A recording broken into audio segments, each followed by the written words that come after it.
In the meantime, we here are ready for the off and for the actual results with outside broadcast cameras at Guildford, where once again they are hoping to be the very first to take the honours for the first actual result of this election. We're also going to Stirling, where the Scottish National Party's hopes are high, and of course every Scottish patriot there can remember another famous victory in the vicinity of Bannockburn just over 600 years ago. And also to Bath in Somerset, where we'll be taking a particular interest in the fortunes of the newly converted Liberal Christopher Mayhew. And up in the northeast, we will have another man who followed his conscience. We shall be at Blythe to see if another former Labour MP, Eddie Milne, holds on to the seat that he won in February against the official Labour candidate there. This is an hour of greatest importance to our country. Our futures depend on it. But elections wouldn't be elections without a bit of the razzmatazz and even a bit of a gamble. So just to compare with how our own polls today are suggesting, let's see how the punters are behaving now just after 10 o'clock on election night. £1 million has been staked, apparently. Julian Wilson has some of the answers for us at William Hill's headquarters in southeast London. Well, if you believe, as they do here, that money talks, there can only be one answer to this election, and that is a resounding win for Labour, because since the campaign started 3 weeks ago, they have been firm favourites. They opened up at 2-to-1 on. The largest bet of the election was struck at that price of £25,000. Since then, they've got shorter all the time. This morning, they were 4-to-1 on. The Conservatives opened at 6-to-4. They've always been on the drift. They're now 3-to-1, and the Liberals, they were 50-to-1 this morning, with no overall majority quoted at 6-to-4. But following the dramatic prediction at the top of the programme, now a change in the odds. Labour now 5-to-1 on, Conservatives 7-to-2 against. The Liberals go out to 66-to-1. That's the state of the parties here for the time being. Back to the election studio. Well, Julian was saying Labour are 5-to-1 on. That means you have to put £5 down to win £1. And of course, what that means is that Labour are the clear favourites now all round. As we know well in the studio, though, pollsters and bookmakers can be wrong. And odds-on favourites can limp home in second place. Mr. Heath, for example, now remembers, I'm sure, all too well his position in February. On that night at this time, all the big money was on him. Well, David Dimbleby has been with Mr. Heath at his constituency in Sidcup in Kent. This is the hall of the Chislehurst and Sidcup Grammar School, where in February last Mr. Heath, then Prime Minister, came to hear his own result and stood here under the balcony out of sight of the television cameras as his aides scurried backwards and forwards, bringing him the news of the general election result as a whole, and not a word of comfort. Tonight, after a campaign fought in quite a different style, he'll be back here as the electorate gives his verdict. Everyone who's watched him during this campaign has agreed, I think, that he's fought it with great confidence and determination, despite the evidence of the polls and despite doubts among members of his own party. Today at the constituency, he's been determinedly cheerful. He's at his agent's house now. He'll be here about 1:20 for his own result. His majority last time, 10,000. This time he has 4 opponents, Liberal, Labour, 2 independents. The Tories say that there's no doubt that he'll hold the seat. What will be interesting is what that result shows about not just how Mr. Heath understood the mood of the nation, but about how well he understood the mood of his own people here in Sidcup, a constituency which so closely resembles his own background. This is David Dimbleby at Sidcup. Well, polls can say one thing, but it's actual results which matter. And to Mr. Wilson, now up in his constituency at Huyton in Lancashire on Merseyside, it's the results that he's going to be looking for. Michael Charlton is at Huyton. And in a comprehensive school here at Huyton, where Mr. Wilson's poll will be declared. And for all of you who seek omens in these last hours of strain for everybody, particularly for the politicians themselves, I have to say that Mr. Wilson looks buoyantly confident here today. Well, I'm afraid we have lost the picture from Huyton, but of course we hope to have it back there for Mr. Wilson's own count and for words from Michael Charlton, a report later on. I wonder if we can now go down to North Devon, where Mr. Jeremy Thorpe, of course, has his headquarters, and from which he has regularly addressed journalists and indeed the nation. So down there, David Lomax. This is in fact his headquarters. This is the Queen's Hall in Barnstaple, where at about 1 o'clock this morning we'll know just how successful Mr. Jeremy Thorpe has been in defending his majority and retaining the seat he's held here in North Devon for the last 15 years. But throughout that time, it hasn't by any means been safe Liberal territory the whole time. In 1970, for instance, Mr Thorpe only just managed to scrape back with 369 votes. And this seemed to have shocked him so much that he and his workers pulled out all the stops, and last time, in the February election, he came back with a majority of 11,000 votes. Well, this seems to have made him much more confident in this campaign. He's been going outside the constituency, he's been touring everywhere by helicopter, and even privately his workers do admit, though, that they think that his majority might just be cut a little this time because of a new Conservative opponent, and also because he has a Labour component and the English National Party. Well, we know the result at about 1 o'clock this morning from the Queen's Hall, Barnstaple. This is David Lomax in Devon North. And so far tonight, we can't give the Liberals much encouragement, although, of course, they could do well in individual constituencies. More of that in a moment. This is Mr Wilson's 5th campaign as leader of the Labour Party. And let's see if we can go back to Huyton and Michael Charlton. I got as far as telling you, I think, how confident Mr Wilson has looked here this afternoon. Mr Wilson may not be a universally popular man, but his popularity visibly and unmistakably improves up here in the north, and particularly in Huyton. All the afternoon and this evening too, we've watched him being cheered by small groups of people wherever he's gone, as he's surged round his constituency with his red rosette and his buttonhole glowing like a traffic light. And I'm sure he's been cheered up by the reception he's had. We've watched him toss kids' balloons in the air for the photographers. And he's a man who leaves nothing to chance, though, because even up to a couple of hours ago, I was watching him exhorting children to go home and get their mothers and fathers to come out of the council estates here, which mostly make up the Huyton constituency, and get them to come out and vote. And all this is very much in contrast to how I remember him looking last time here in February, when I thought he was drawn and tired and anxious, and how it was with the approach of victory a couple of hours later, which is like artificial respiration to a politician. He was then soon miraculously aglow. And that's what he's looked like here today in Huyton, a man who believes and is fully confident that he's going to win. He's already broken Clement Attlee's record in office. Ahead of him lie more elusive records like those of Walpole and Mr Gladstone, who was with us for so long in the last century. And later on here tonight, we'll see Mr Wilson on the scaffold behind us, and we'll know his own result, and by then we should know the result of the election too. There's a Michael Charlton indicator from Huyton. Well, I've no doubt that all three party leaders are very keenly watching the predictions of the polls taken today and seeing whether they match up with what has happened so far and with their own impressions of the campaign. Now, if you've just joined us, if you're just back from the pub, or perhaps you've been out voting at the very last minute and just got home, we can now give you some further details of our How Did You Vote poll taken for us by the Harris organisation in 135 constituencies today. We've broken this poll down into two sections. First, Great Britain as a whole. Secondly, Scotland alone. And these are the details of how you voted today. First of all, the Great Britain one. And there we have Labour with 43.5%, Conservative 33%, Liberal 18%, and the Scottish National Party and others, Welsh Nationalist Party and so on, 5.5%. Of course, that doesn't show up well on a Great Britain basis for the Scottish Nationalists. And if that were true, if that really is the result tonight and tomorrow, then Labour would have 380 seats, Conservatives down to 200. Liberals sticking at 15, that's just one more or so than they had, and others, these would be chiefly nationalists, but of course also Mr Powell's Ulster Unionist in Northern Ireland, 40 seats. But on that prediction, it would give Mr Wilson a clear overall majority. Well, now, David. Well, firstly, I think those figures may actually be an underestimate in that they're based on the votes up to 8:15. We've still got later votes, and on the whole, people supporting the Labour Party vote later in the day, so there might actually be an increase if one's just sticking by the figures.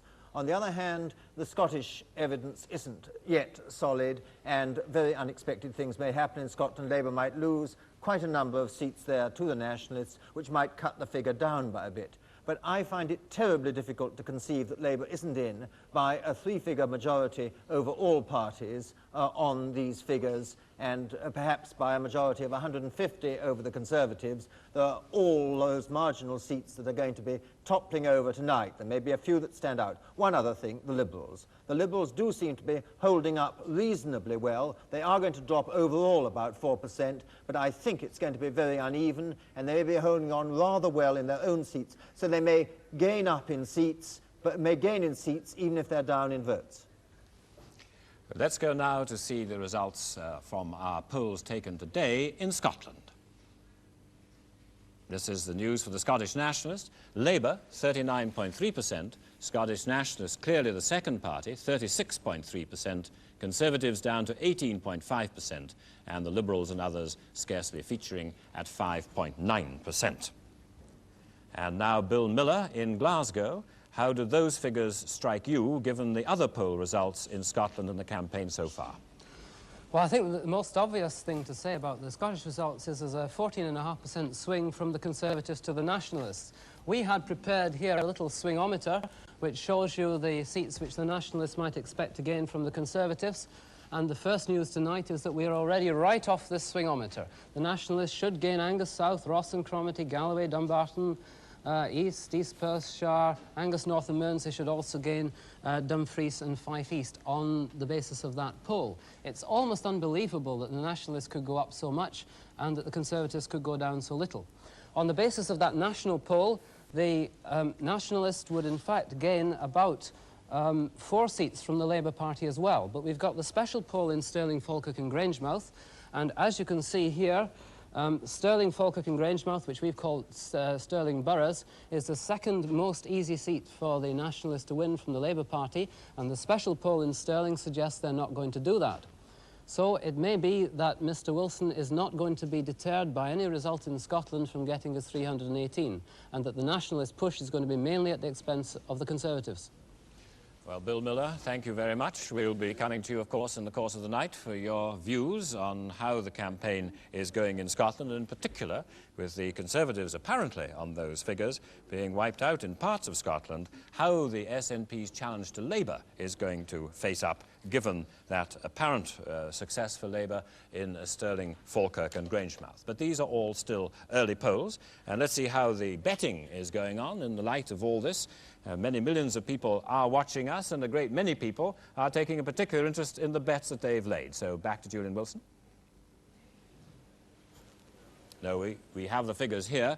As we were saying, it's 5-1 on Labour, and that means you put down £5 to get 1 back, if you like that kind of a bet. Conservatives 7-2, and the Liberals come in to 66-1. If you put 1 on, the Liberals are going to get a majority. You get 66 back, if Mr Thorpe does much better than our polls are saying. Well now, punters, of course, are backing hunches. We think we're backing more scientifically in talking about the polls taken today, but we are all waiting for facts, facts which can only come live from the returning officers, just as soon as they have the full figures. And such money as I have is now on the returning officer at Guildford to be the very first, once more, with a declaration that triggers off what we believe will be the fastest election results service of any general election. Well, now in at the count at Guildford at the moment is Esther Ranson. How's it going on? It seems to be going remarkably well, Alistair. I knew it was an achievement to get the results last February at 11:07. I wasn't quite sure how they got it done. This is actually a difficult constituency. Some of the polling stations are as far as 20 miles away. The ballot boxes have to be driven through dark country lanes, and I gather that last February one presiding officer actually couldn't start his car and had to hitch a lift with his ballot box. But it's more than that. In fact, it's organisation and determination, because unfortunately, with the bombs that went off on Saturday, they've had extra security checks, but they're still determined to make a very good show. And as you can see, there's skill down there, because those counters are recruited from banks, insurance agents, and they're extremely nimble and dexterous. They know exactly what they're doing. One thing, we have got a new returning officer, and he says that this election is not, from his point of view, going to be a race. He just wants the declaration here to be methodical, accurate, and first. That's Esther Ranson in Guildford. Thank you. Well, now, from time to time during the next 24 hours, you will hear us refer to the results computer, and whatever the returning officers do, the speed with which the computer can screen the full results from your constituency. In the 56 counts like Guildford, where we have outside broadcast cameras, the computer speed is staggering, 5 to 6 seconds. Most of the other results of the 635 seats, of course, come to us by phone. That takes a little bit longer, sometimes as much as 45 seconds. And now Sue Lawley, who is a welcome addition to our election team, explains how this works. And to make it easier, she nicknamed the computer ERIC, the Electronic Results Instant Computer. This is where it all begins, with a telephone call from a local correspondent, maybe your local newspaper editor in any one of the constituencies. She's one of 8 telephonists taking the calls on special open lines. There's no time for hellos. The caller immediately states the identification number of the constituency, its name, and the name of the winning party. 562, Mid-Sussex, Conservative. 562. Another girl, called a runner, fetches the Mid-Sussex form from the files. Renton Conservative, 27,317. Fraser, Labour, 7,993. Symes Schutzman, Liberal, 15,162. Our result is now on its way to Eric's input editor. It's her job to see that Eric is fed the most important results first. She hands the Mid-Sussex form to one of her 6 girls, who presses a key to tell Eric she has result number 562 ready. He answers by offering her a result form on her special television set. She fills it in. If Eric is happy, and he's very fussy, that's to say the figures make sense, then he digests it. As you can see, within microseconds, Eric has processed our Mid-Sussex result. He's put the victorious candidate at the top of the list, he's worked out his majority, and, if required, he can calculate his percentage swing. It's now only a matter of seconds before that result appears on your screens at home. But first, it goes through the results editor. That's Tam Fry. Yeah? Eric has already been programmed to know which result should go out first. But if, for example, our Mid-Sussex result this time should be particularly interesting, the results editor will spot it, and by pressing this button, he can override Eric and make sure you see it within 45 seconds of its being declared. Of course, it's taken far longer than 45 seconds for me to describe the whole process. So, just as a matter of interest, I've got a stopwatch here, and once I press it, you can see for yourselves the system without my interruptions.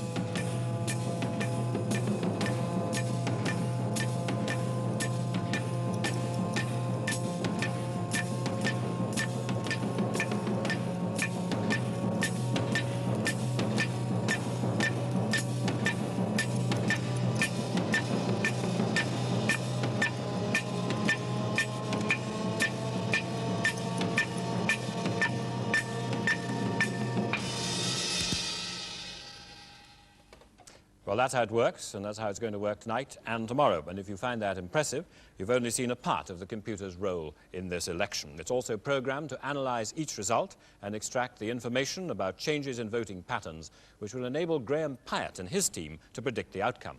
Well, now, Graham, your board is empty so far. How many results do you think you're going to need tonight in order to let you decide to risk your reputation in predicting the outcome of the election? Well, that's not an easy question to answer. The polls, of course, do provide a basis for producing a forecast right from the beginning, but from this desk we don't work on the polls. We work on the actual hard results. And a lot depends on how much variation there is in the early results before we can decide when we're ready to make a prediction. I expect, however, it will take 10 or 20 results before we have something really concrete to offer. Oh, Graham being properly cautious. But at 22 minutes past 10, we are forecasting on the polls that Mr. Wilson will have a clear overall majority. Well now, Bob, how do you consider that forecast? How reliable do you expect it to be? Well, in the past, the last 2 elections, our on-the-day poll, based upon interviewing people as they came out of the polling booth, and that's what we're talking about, has been extraordinarily accurate. So we must assume, other things being equal, that we're fairly near it now, but I wouldn't go to the stake on it. I would say this, however, that the prediction of perhaps 100 overall majority for Labour is based upon the prediction that Labour will get 44% of the vote. Now, here's the first irony. Labour lost the election of 1970 with 43% of the vote. They may tonight, because of the way the vote is divided between the parties, have a huge majority with the same vote, practically, of the nation that they lost with in 1970. That says something about the electoral system.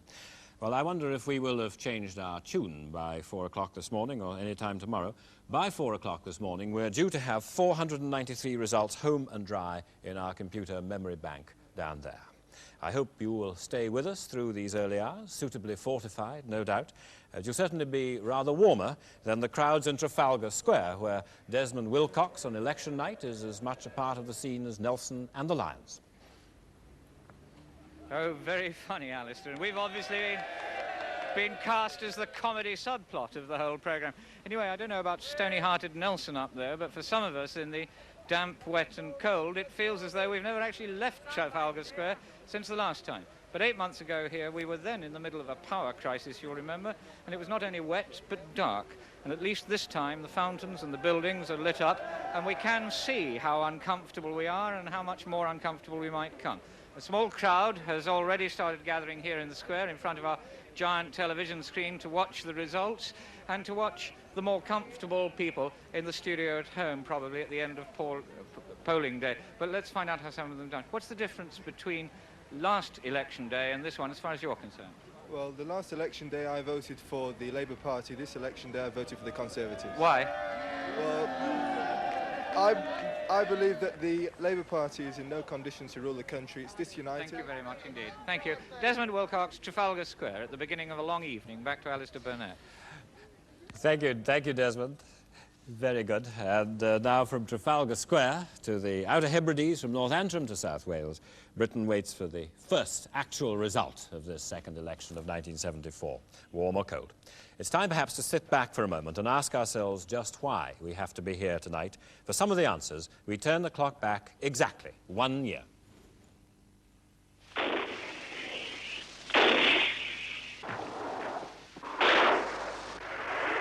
This week, a year ago, the Arab-Israeli war started, and it was the Arabs who brought into operation a new weapon, the one that was to influence the whole Western world, oil.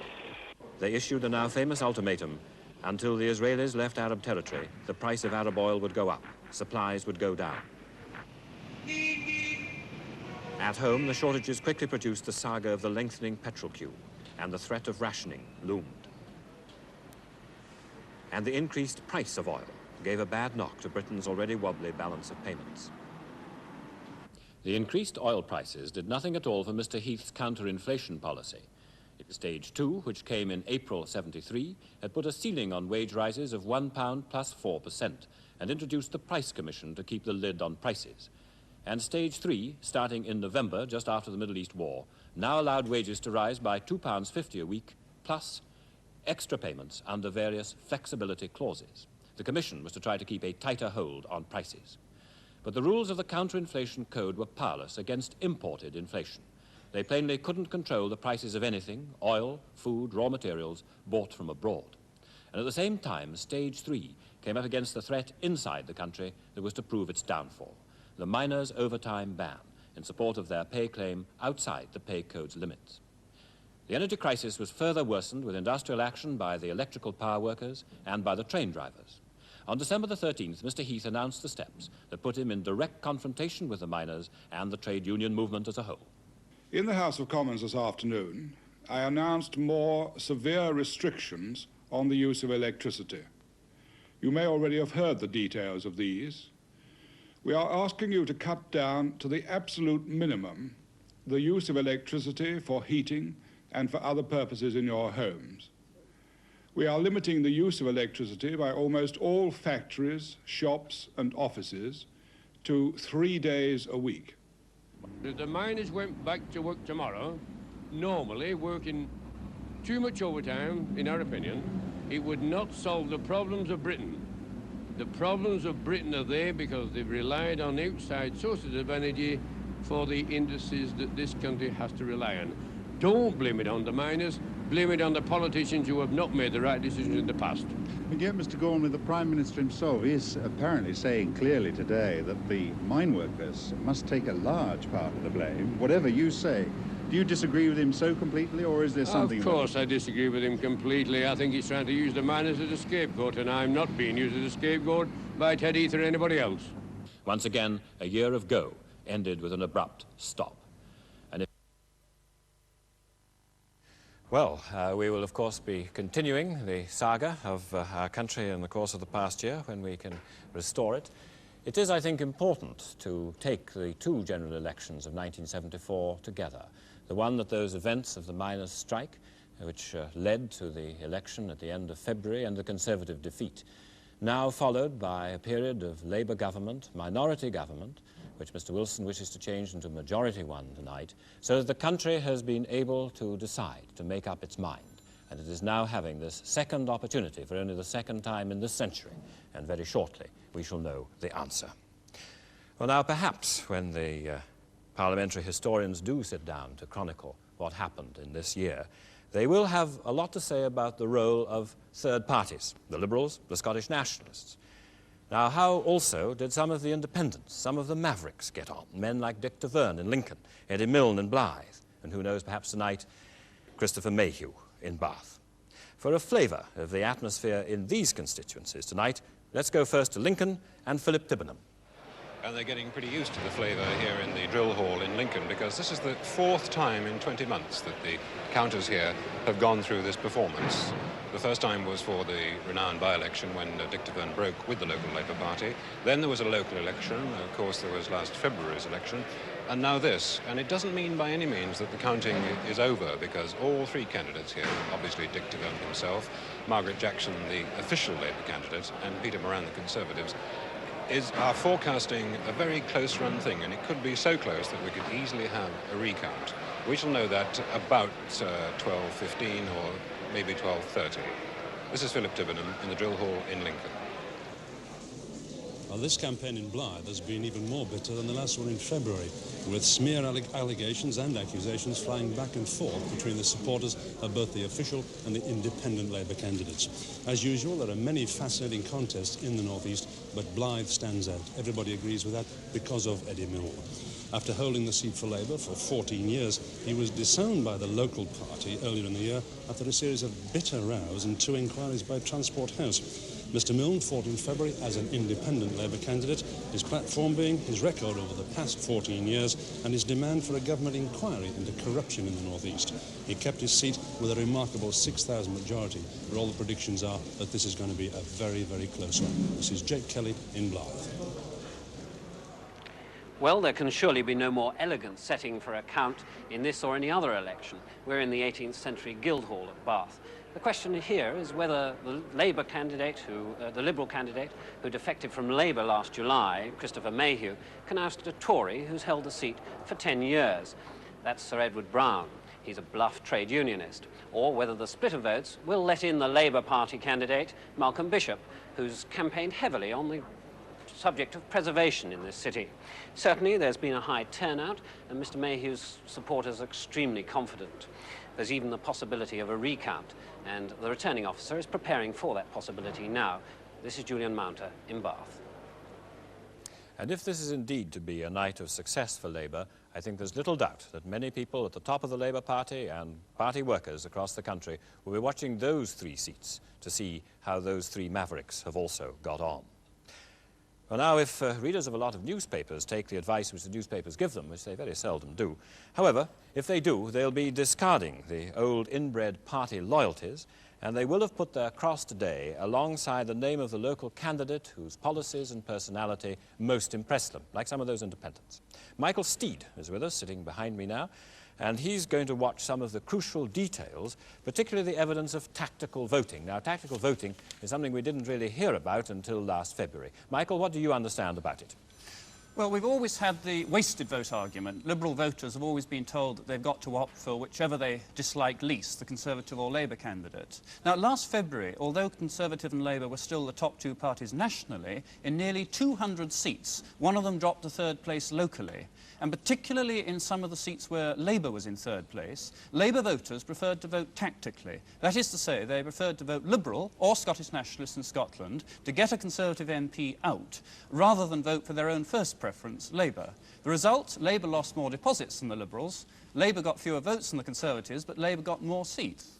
It's the paradox again, as Bob was saying earlier, of the electoral system. And tonight I think that there will be at stake not just the question of who's going to be in Downing Street in residence on Saturday, but how our political system is working, how far the concept of majority government is standing up, how far the two-party system is standing up, not just nationally, but also locally in many constituencies. It's going to complicate things for us here predicting things tonight. Both the Scottish National Party and the Liberal Party could see their votes going up or their votes going down, and their seats going in the opposite direction because of this special phenomenon of tactical voting. Now, Michael, how receptive do you think the party leaders are likely to be in this particular situation? After all, they spent a lot of time ignoring this kind of point. Well, I think that if we get the sort of result that we were expecting on the polls tonight, the Conservatives are going to have another think about the electoral system. If Bob is right, Bob Mackenzie is right, and Labour wins a majority of seats overall, but comes in with fewer votes than, say, they got in 1970, then I think a lot of people will say, well, has the Labour Party a mandate? Is there a popular majority for the things that the Labour Party wants to do? We've always accepted that a party almost winning a majority of votes and an actual majority of seats didn't matter so much. But a party being defeated by 3 or 4 million in the popular vote, but getting a majority of seats, that really will open up the question of our electoral system. Well, now we are still forecasting that Labour will win this general election, and the percentage share of the vote at 10 o'clock when the polls close, which has now reached us on our opinion poll taken today in these 135 constituencies across the country in England, give the following figures. Conservatives 37%, Labour 42.1%, Liberals 20%. And that is the news for Labour and the news for Mr. Heath at the moment. Now, our colleagues from the Harris Polling Organisation have come up also with they're going to come up with the results of polls taken elsewhere. And here is one now taken in the Scottish constituency of Stirling, Falkirk and Grangemouth. And this is the situation with Labour holding on to the seat, apparently, with 47.1%, the Scottish Nationalists taking 40.8%, the Conservatives down to 9.2%, and the Liberals 2.8%. That appears to us to be the state of play in Stirling at the moment. Now, Bill Miller in Glasgow, you are going to guide us through the psephology of Scotland tonight. How do you read that? Well, it's a very good result indeed for Labour. In fact, Labour's gone up by 5%. The Nationalists have gone up by 6%. There's very, very little swing at all happening there. And so Stirling Boroughs, the second easiest seat to win, has not been won, and the swing is virtually zero, 1%, 0.5%. Consequently, it looks as if that seat is typical, Labour is going to hang on to its seats which are being pressed by the Nationalists, and the seats that are going to be lost are going to be Conservative seats. We may yet revise that verdict. It may be that there's something very special about Stirling, Falkirk and Grangemouth which we have not detected, possibly the fact that the BBC are doing a post-poll there. But on the basis of Stirling, Falkirk and Grangemouth, Labour is not going to lose very many seats to the Nationalists in Scotland. But now, Bill, this does suggest to me here that the Conservatives are the people who are at risk, but this will keep the nationalist gains down very considerably, so that Mr. Wilson probably won't have to take a very serious decision about the Scottish national movement at the end of this election. Would you agree with that? Alistair, I would think that Mr. Wilson has already taken very serious decisions about the Scottish Nationalists after the February election. He came out with a policy of a Scottish Assembly with very considerable powers for that Scottish Assembly when the Nationalists won 7 seats. If they win something like 13 or 14 seats, even if these other ones are mainly at the expense of the Conservatives, I think he may decide to give that Assembly rather more powers. One of the things you probably don't know down there is that on some of the Labour Party political broadcasts in Scotland, the powers proposed for the Scottish Assembly were considerably beyond those proposed in the Labour Party manifesto. And so Mr. Wilson has got 2 options. He can either go for the manifesto or he can go for his party political. I think if the Nationalists win 14 or 15 seats, he'll go for his party political. Well, fine, and we'll see what the Secretary of State for Scotland, Mr. William Ross, who has been rather opposed to these devolutionary tactics, at least in the past, will say about that. But let's go now to Wales, where, of course, the Welsh nationalists, Plaid Cymru, have many hopes as well to watch tonight. Peter Madgwick, do you think that Plaid Cymru is going to be encouraged by the SNP showing? I think Labour will be encouraged by the Labour showing. The Nationalists, of course, in Wales are in a very different position from the SNP. In February, SNP took off, doubling its vote. Plaid Cymru here in Wales stayed very much the same. So it may not be very encouraging for them. But that said, Plaid Cymru here only need a puff of wind to make up the 3 votes deficit in Carmarthen, so that may well go their way. They could hold on to their other 2 seats. The rest of the seats in Wales in which they have a chance, Anglesey, Aberdare, Caerphilly, are really a bit beyond them, I would have thought. Well, now, and another reminder of those figures and what they might mean to the Scottish nationalists and, just possibly at one remove, to the Welsh nationalists, with Labour holding that seat. You notice those figures are a little below what they were before. Well, we will wait, of course, with great interest to see whether the nationalist tide does flow in the way that the opinion polls suggested nationally in those areas, or whether, in fact, it will be that in local situations where Labour, picking up strength across the country, is able to hold the nationalists off, even where they had been most exposed. Well, now, as regular viewers of BBC's nightly campaign report in the past few weeks will know, the West Riding town of Keighley was chosen as the psephologist's dream town. It's a marginal place, it's a good mix of town and country, of blue and white-collar workers, and in the last 5 elections it's gone the way that the government has gone. So we've asked the people of Keighley how they voted, and we'll be hearing some of those figures in a moment.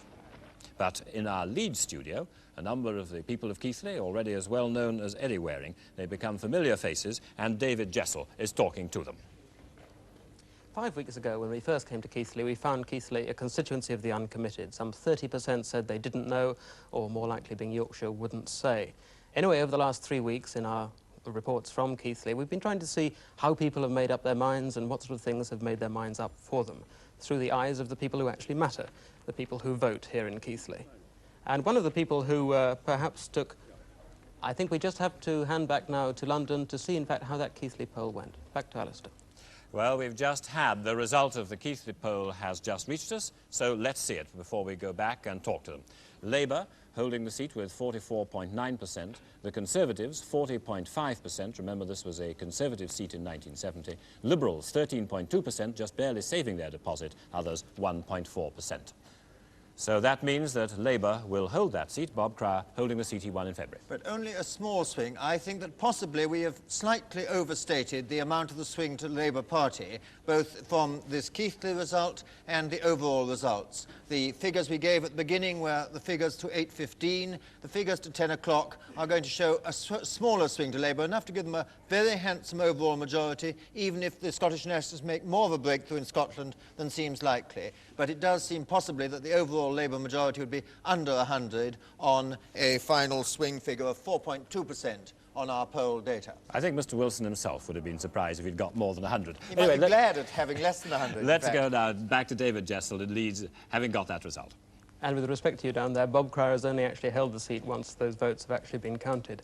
Anyway, I was saying that throughout these last 3 weeks, we've been seeing how people have made up their minds. And one particularly floating vote has been Kevin Howley, who some of you may have met in the last 2 films we had from Keighley, floating till absolutely the last moment, Kevin. And then I thought you made up your mind perhaps the day before yesterday. How did you, and what made you make up your mind? I actually nearly changed my mind as I put the cross on the ballot paper, but I felt there was so much mudslinging between the major party leaders that it was very confusing as to which way to vote. So I decided in the end to vote for the best constituency man in Keighley, who I thought would be Bob Cryer. I decided he would make the best MP for the local constituency. And so it seems that a lot of people in Keighley. But I think what a lot of people are wanting to know is how Kevin Heffernan, who many of you may have met throughout our films. Kevin Heffernan is a farmer, lives at 1,000 feet. It's very cold up there. I speak from personal experience. I think Kevin and his wife Sylvia rather thought the election would pass them by at 1,000 feet. But you were, again, floating till the very end. So tell us now, after all these visits we've made to your farm, how did you vote? Sylvia first, tell us how you voted. Well, actually I voted Conservative. Because I thought if I voted Conservative it wouldn't let the Labour in. And I'm quite concerned about that, being a farmer's wife, owning land and property. So that's what I voted. Kevin, you went Conservative too, did you? Definitely, yeah. Definitely. It's the first definite thing we've had out of you. Let's put it this way then. I would have gone Liberal had there not been 10,000 votes between the Liberal vote and the Conservative vote. There's certainly not going to be that big a swing, and therefore I wanted to put my vote where it would block Labour. Mabel Kershaw, I think throughout this campaign you've been a fairly firm Liberal. Yes. How impressed have you been by the campaign generally? Was there any moment at which you were thinking of wavering? No, I'm being quite content with the position as it's been going along. I think that people with Kevin's mind, had they voted where their conscience really lied, then there would have been a swing to the Liberal, because so many people said they would vote Liberal if they didn't think it was a wasted vote. But it wouldn't have been a wasted vote. Had they voted Liberal, they've wasted it by voting where their heart wasn't. Too late for the party political. Too late, yes. Frank But Carroll, perhaps next time they'll learn. Frank Carroll, you're a small industrialist. You own a small engineering works. We met you in the first two films. Conservative voter, obviously. Without doubt. And on the basis of our projected polls, how depressed do you feel tonight? Well, I'll be more depressed if Cryer's in and the other fellow's out, and I'll be even more depressed still if a Labour government's in, because I don't think these people who've been canvassing Labour, they look all sensible people to me, and I can't believe that they can even imagine what it's going to be like under a Labour government. George Lilly over here, you're president of the Keighley Labour Association, fairly confident, but I think at one stage actually you said to me that you didn't want Labour to get in with too strong a majority this time. Yes, well, I did, in actual fact, say that. And my reasons for saying that, in actual fact, as we all know, the same thing happens with the Conservative Party with a fantastic majority. What I myself believe is this. When I talk about a big majority, I'm talking in the region of 50, 60, 70 seats. 30 or 40 to me would be just nice. Because you're worried otherwise there might be splits? Well, this is the point. The Conservative Party and the Labour Party all have splinter groups, and the splinter groups start putting their kind of politics forward, and you... One very final word for the last moment, over to Brian Haggis, who's one of Keithley's largest employers in the constituency. In a word, how gloomy or happy or what do you feel? Rather gloomy. Back to London on that note. Well, we'll hope to hear from the people of Keighley again when we give the actual result. As David Jessel reminded us, this is still just an opinion poll taken in Keighley today, but the record of such polls has been pretty good on previous days of general elections. Keighley was about 15th or so in that race last time, back in February, to give the results, so we should be hearing from it fairly early in the night. Well, now let's look at what the 10 o'clock count in our opinion poll today in 135 polling stations across Great Britain. Labour, 42.3% on this poll, Conservative, 34.4%, Liberals, 18.3%, and the Scottish Nationalists and others, 5%, although, of course, in Scotland, the Scottish Nationalists are doing rather better than that. And on certain assumptions and projections, that would mean a Labour majority of 100 over the Conservatives, Labour 340 seats, Conservative 240, Liberal 15, that's one more than they have today, and others, chiefly Scottish Nationalists and Ulster Unionists, 40. Well now, David, how do you consider this? That's a Labour majority of 45 overall parties. Of course, if the post poll in Keighley was right, that was only about a 1.2% swing, which was just a little less than the Labour Party need for a clear majority. But on the whole, I'd rather believe a nationwide poll than one in a single constituency, because obviously you'll get a lot of variation in results. The Liberals were down by about 4% there. I think they're down about 4% nationally, allowing for their increase in number of candidates. But I still think it's pretty selective. One cannot make a simple projection from the total votes, the total seats now, in the way that we used to back in the 1960s. So my fingers are crossed. I certainly think the odds point very strongly to a clear Labour majority, but I don't think any Conservative or any anti-Labour person should give up completely now and go and drown his sorrows. I think he's still got tense enthusiasm to see that the polls are wrong for another hour or so. Well, it's a very good thing, in fact, if we were to come up with the result of an opinion poll immediately after 10 o'clock and told everybody to go to bed, what would actually happen to the electoral system? We'd just be running on some kind of opinion They wouldn't poll. believe us, Alistair. They wouldn't believe us, even if we did. Well, we'll see whether they should or not, and Bob, now in the battlefield. Well, we've been talking about Keighley over here. It was a Labour constituency, and according to the poll, will be held by Labour. So that's a sign that this Labour territory that's at risk should stay in the Labour column, according to the Harris poll. Remember, it's not a prediction by me or by this programme. The Harris poll found, interviewing people as they came out of the polling stations, that that's the kind of thing likely to happen. But the Keighley swing was much smaller, in the order of 1.3 to Labour, which would cut into the Conservatives rather in this order. whereas the overall national swing, if you take the whole sampling of the whole country which was undertaken, would have produced something like this sort of swing with these seats going down, over to here or to here.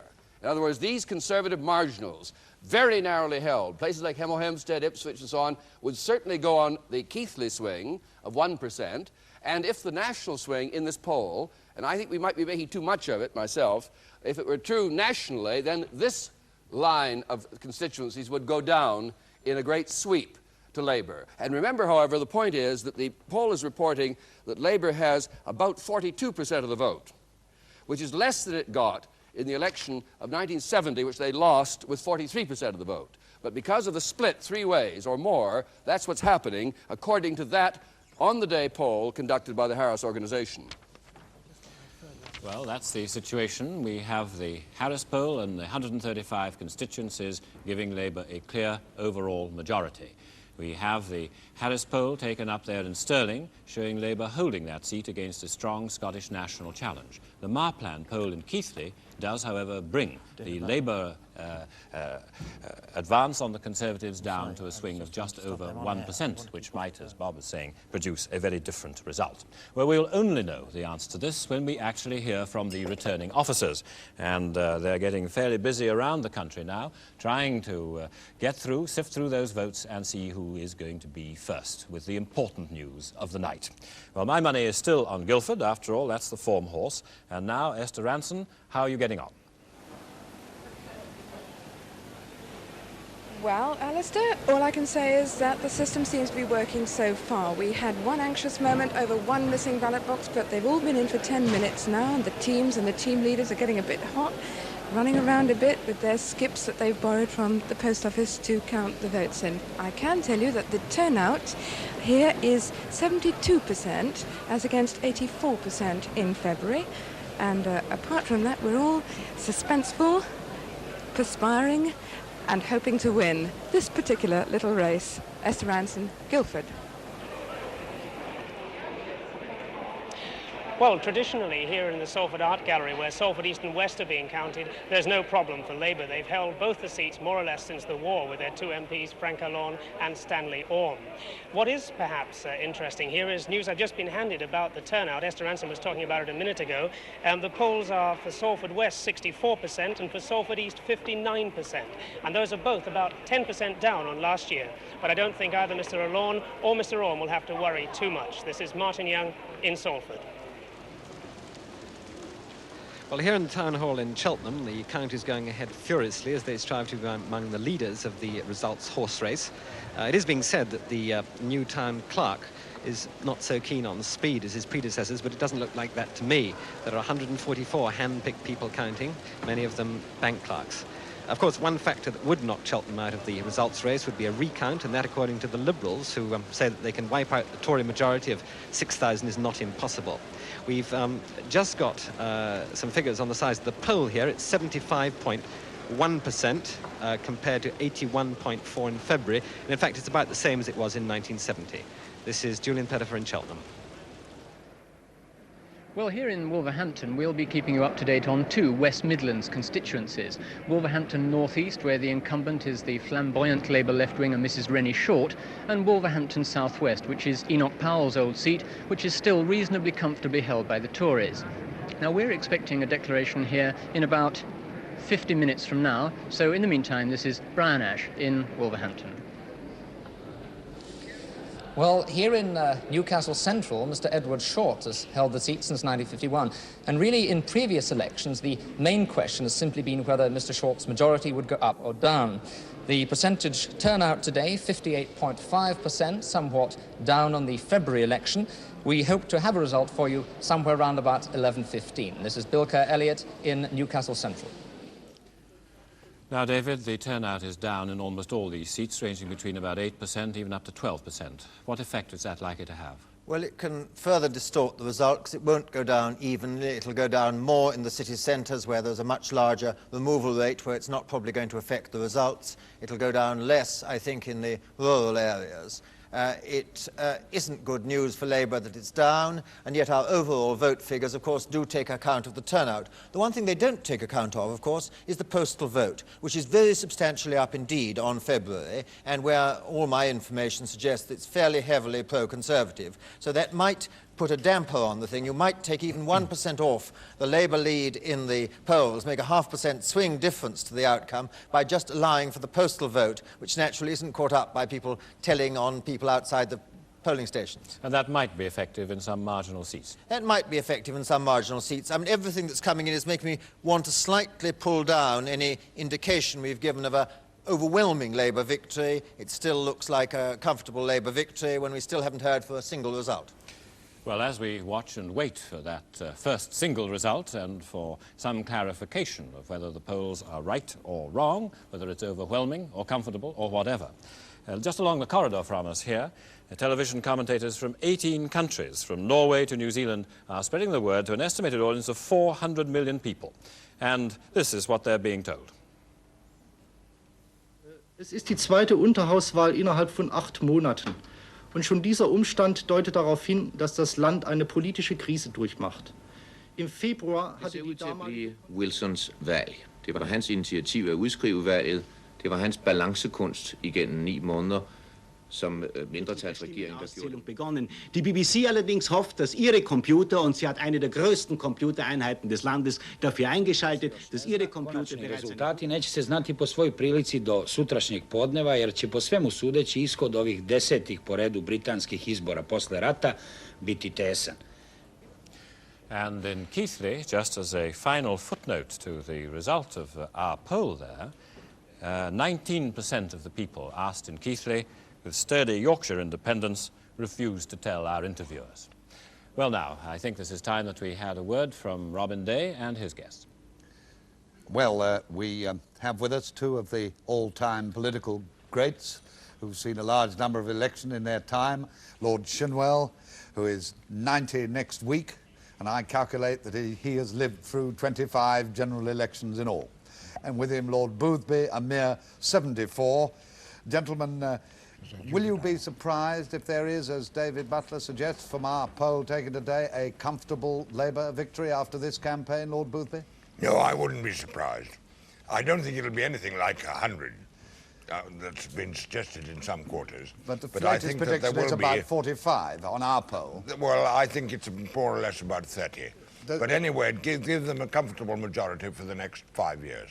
And are you surprised after this campaign? No, at the beginning of the election, right at the start, I said possibly between 20 and 40, and I've never changed my mind. I judge by meeting. You mustn't always judge by what happens at meetings, but my impression was all the way through that we were going to win, but I don't believe we could do anything like what has been forecast. What do you think of this campaign? It's been a very, very odd campaign, hasn't it?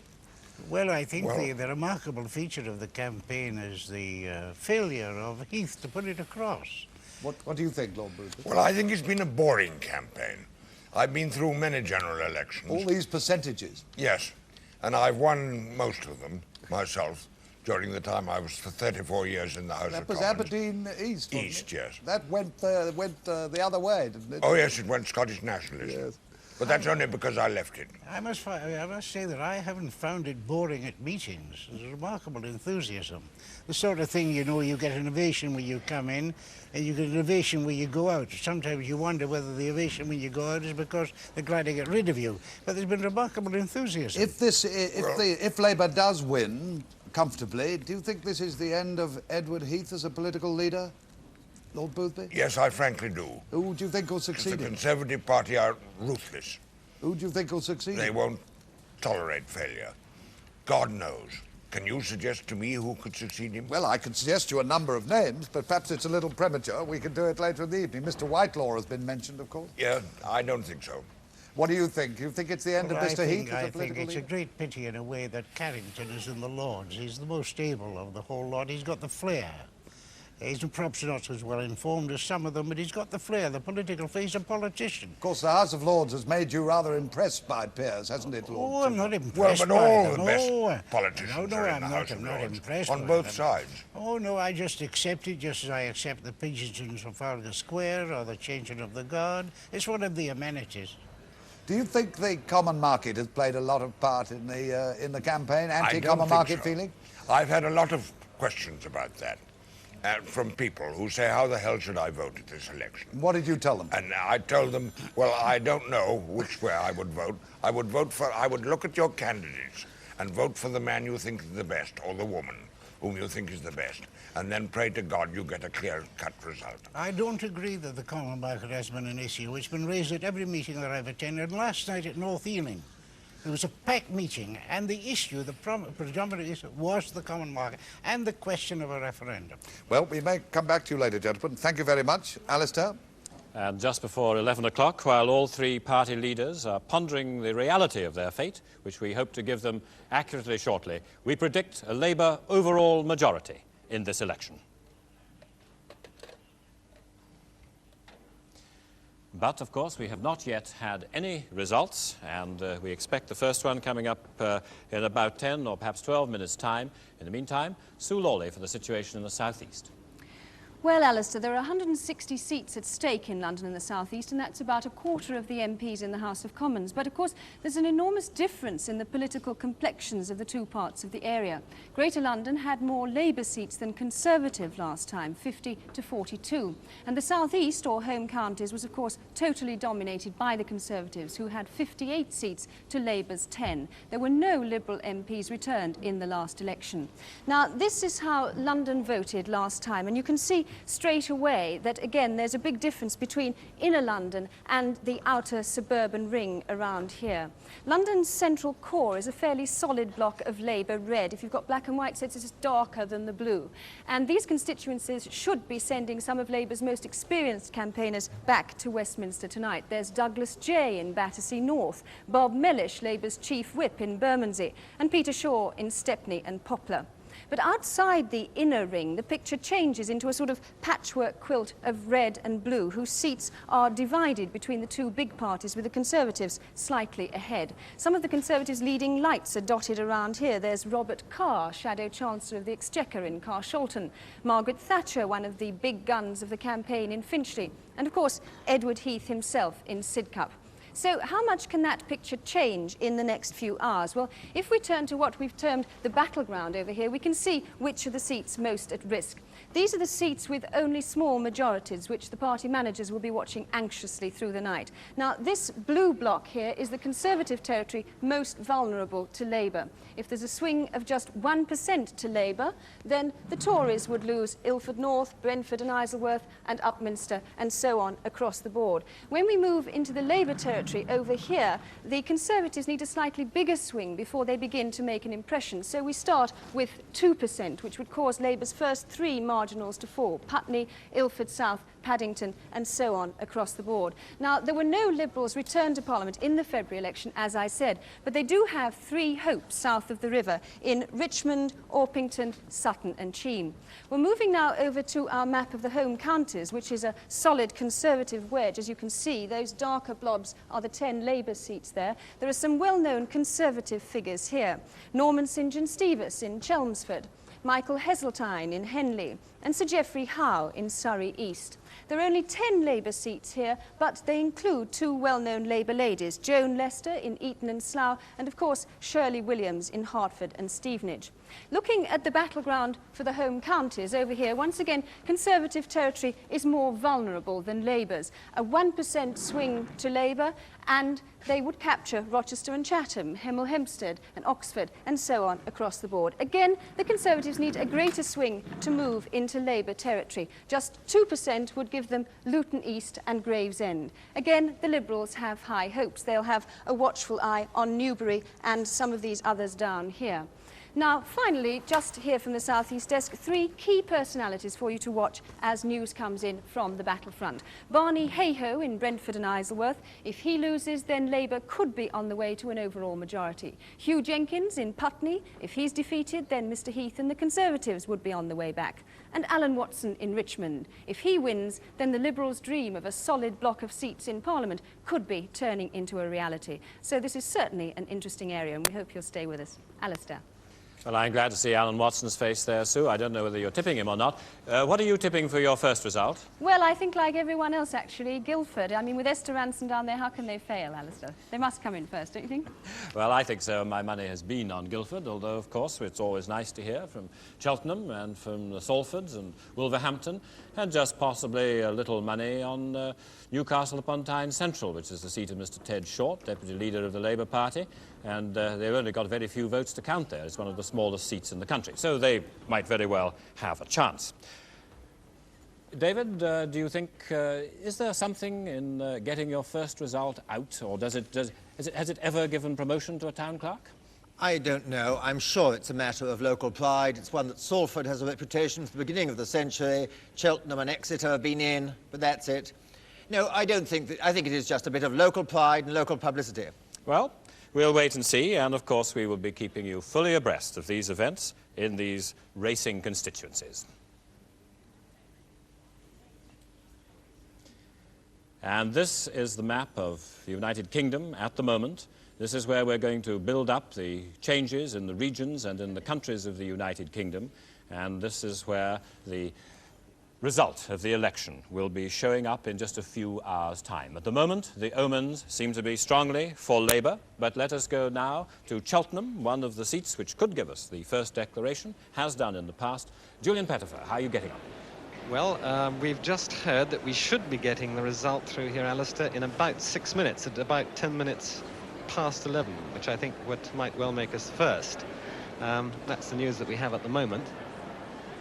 Of course, this is traditionally a Tory seat. It's been Tory for as far back as I've been able to check, except for a brief period of 15 years when it was independent.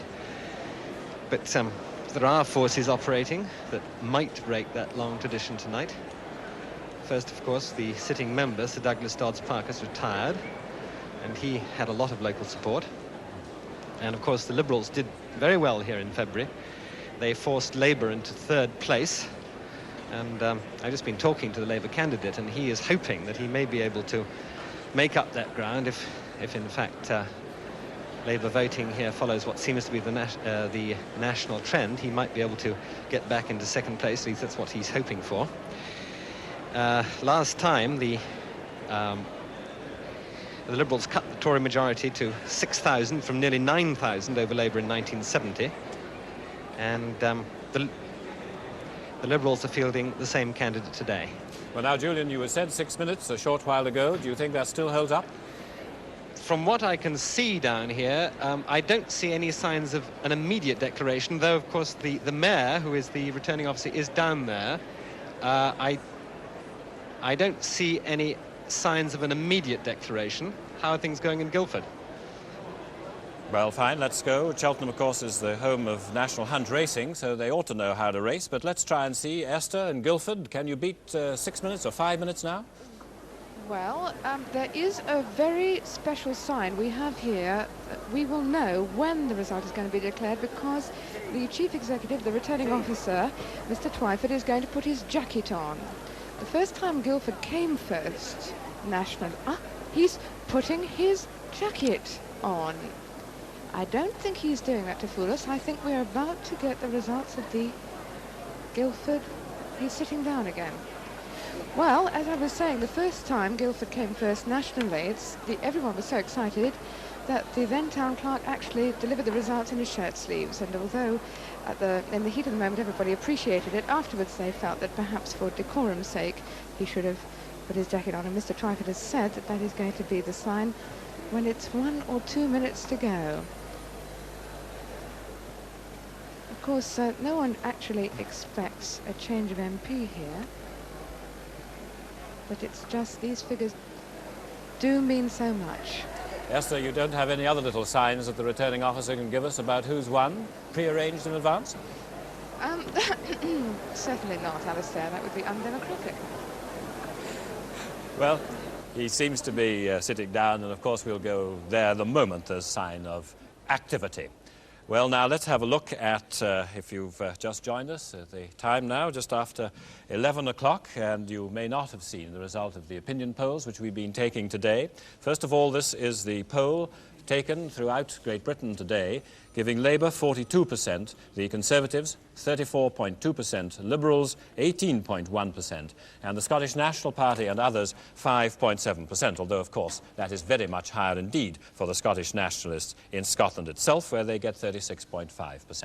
Well, now, Bob Mackenzie, how does this shape up to you? Well, waiting in the wings has been the swingometer, without which no election would be complete. It's a child of a simpler day when the great battle was only between the two big parties, but let's see what it would say about the evidence we've been accumulating on our own on-the-day poll. First of all, remember it would take just over a 1% swing to Labour to give Labour the kind of lead over the Conservatives which would encompass Liberals and others who have 37 in the present House. We've been saying sort of 1.1% and so on.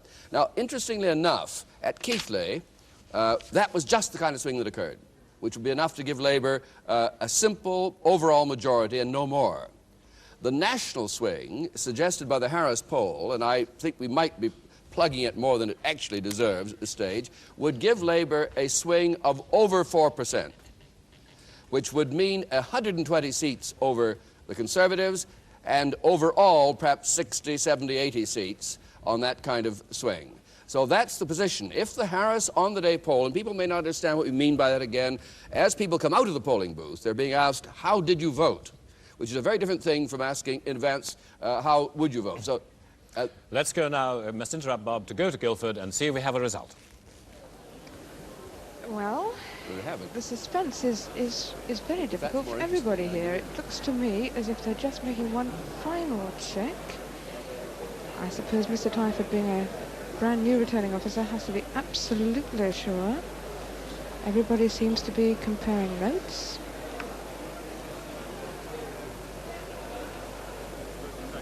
Yes, he is now getting to his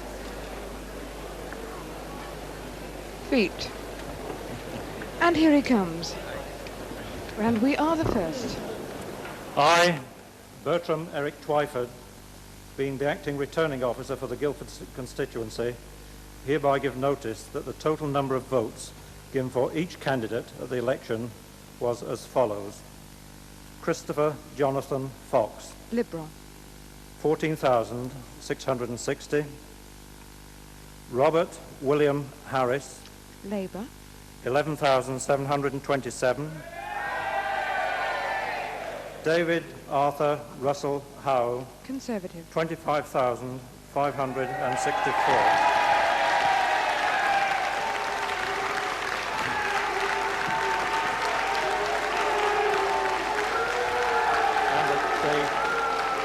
David Howe has been duly elected to serve as a member for the said constituency.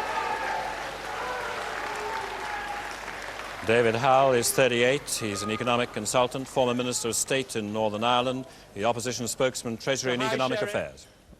And here the Labour Party has made an advance. They're up 3.2% in their share of the vote. The Conservative share is about steady. The Liberals are down 3.5%. There's a straight switch between Liberal and Labour to Labour's advantage, but the turnout is down 8%, nearly 9% from last time. We'll have a lowered turnout, and if you did a swing between Conservative and Labour there, it's rather artificial when Labour comes third. That's a 1.5% swing, which is just about enough to give Labour a majority. They'll have to do better than that to get a comfortable majority. By the same token, David, they've seen the Liberals off there, the Conservatives. They've seen the Liberals off, but the Liberals have gone down more than quite a lot. The Liberals still are in second place. Labour is still pushed down into the third place they were pushed into in last February, but Liberals are not so much of a challenger now. Would Guildford apply to some of the other seats around London, like Orpington? Well, I think it must be very discouraging for the Liberals in the kind of Liberal best hopes. They haven't squeezed the Labour vote. Labour voters in Guildford haven't decided that the thing to do to push the Tories out is to vote Liberal, and that's what the Liberals are hoping for in all the areas of the south of England where they pushed up into second place last February. Now let's see what the result in Cheltenham is going to be. Julian? Is this working? Well, this is the returning officer, the mayor of Cheltenham, right. Mr. David Martin Jones. Can I have quiet, please? I, David Martin Jones, being the acting returning officer for the constituency above mentioned of Cheltenham, hereby give notice that the total number of votes given for each candidate at the election was as follows, viz. Inglis Frederick Charles, Labour, 12,134. Irving Charles Graham, Conservative, 21,691. Roger Frederick Carson, Liberal, 13,237.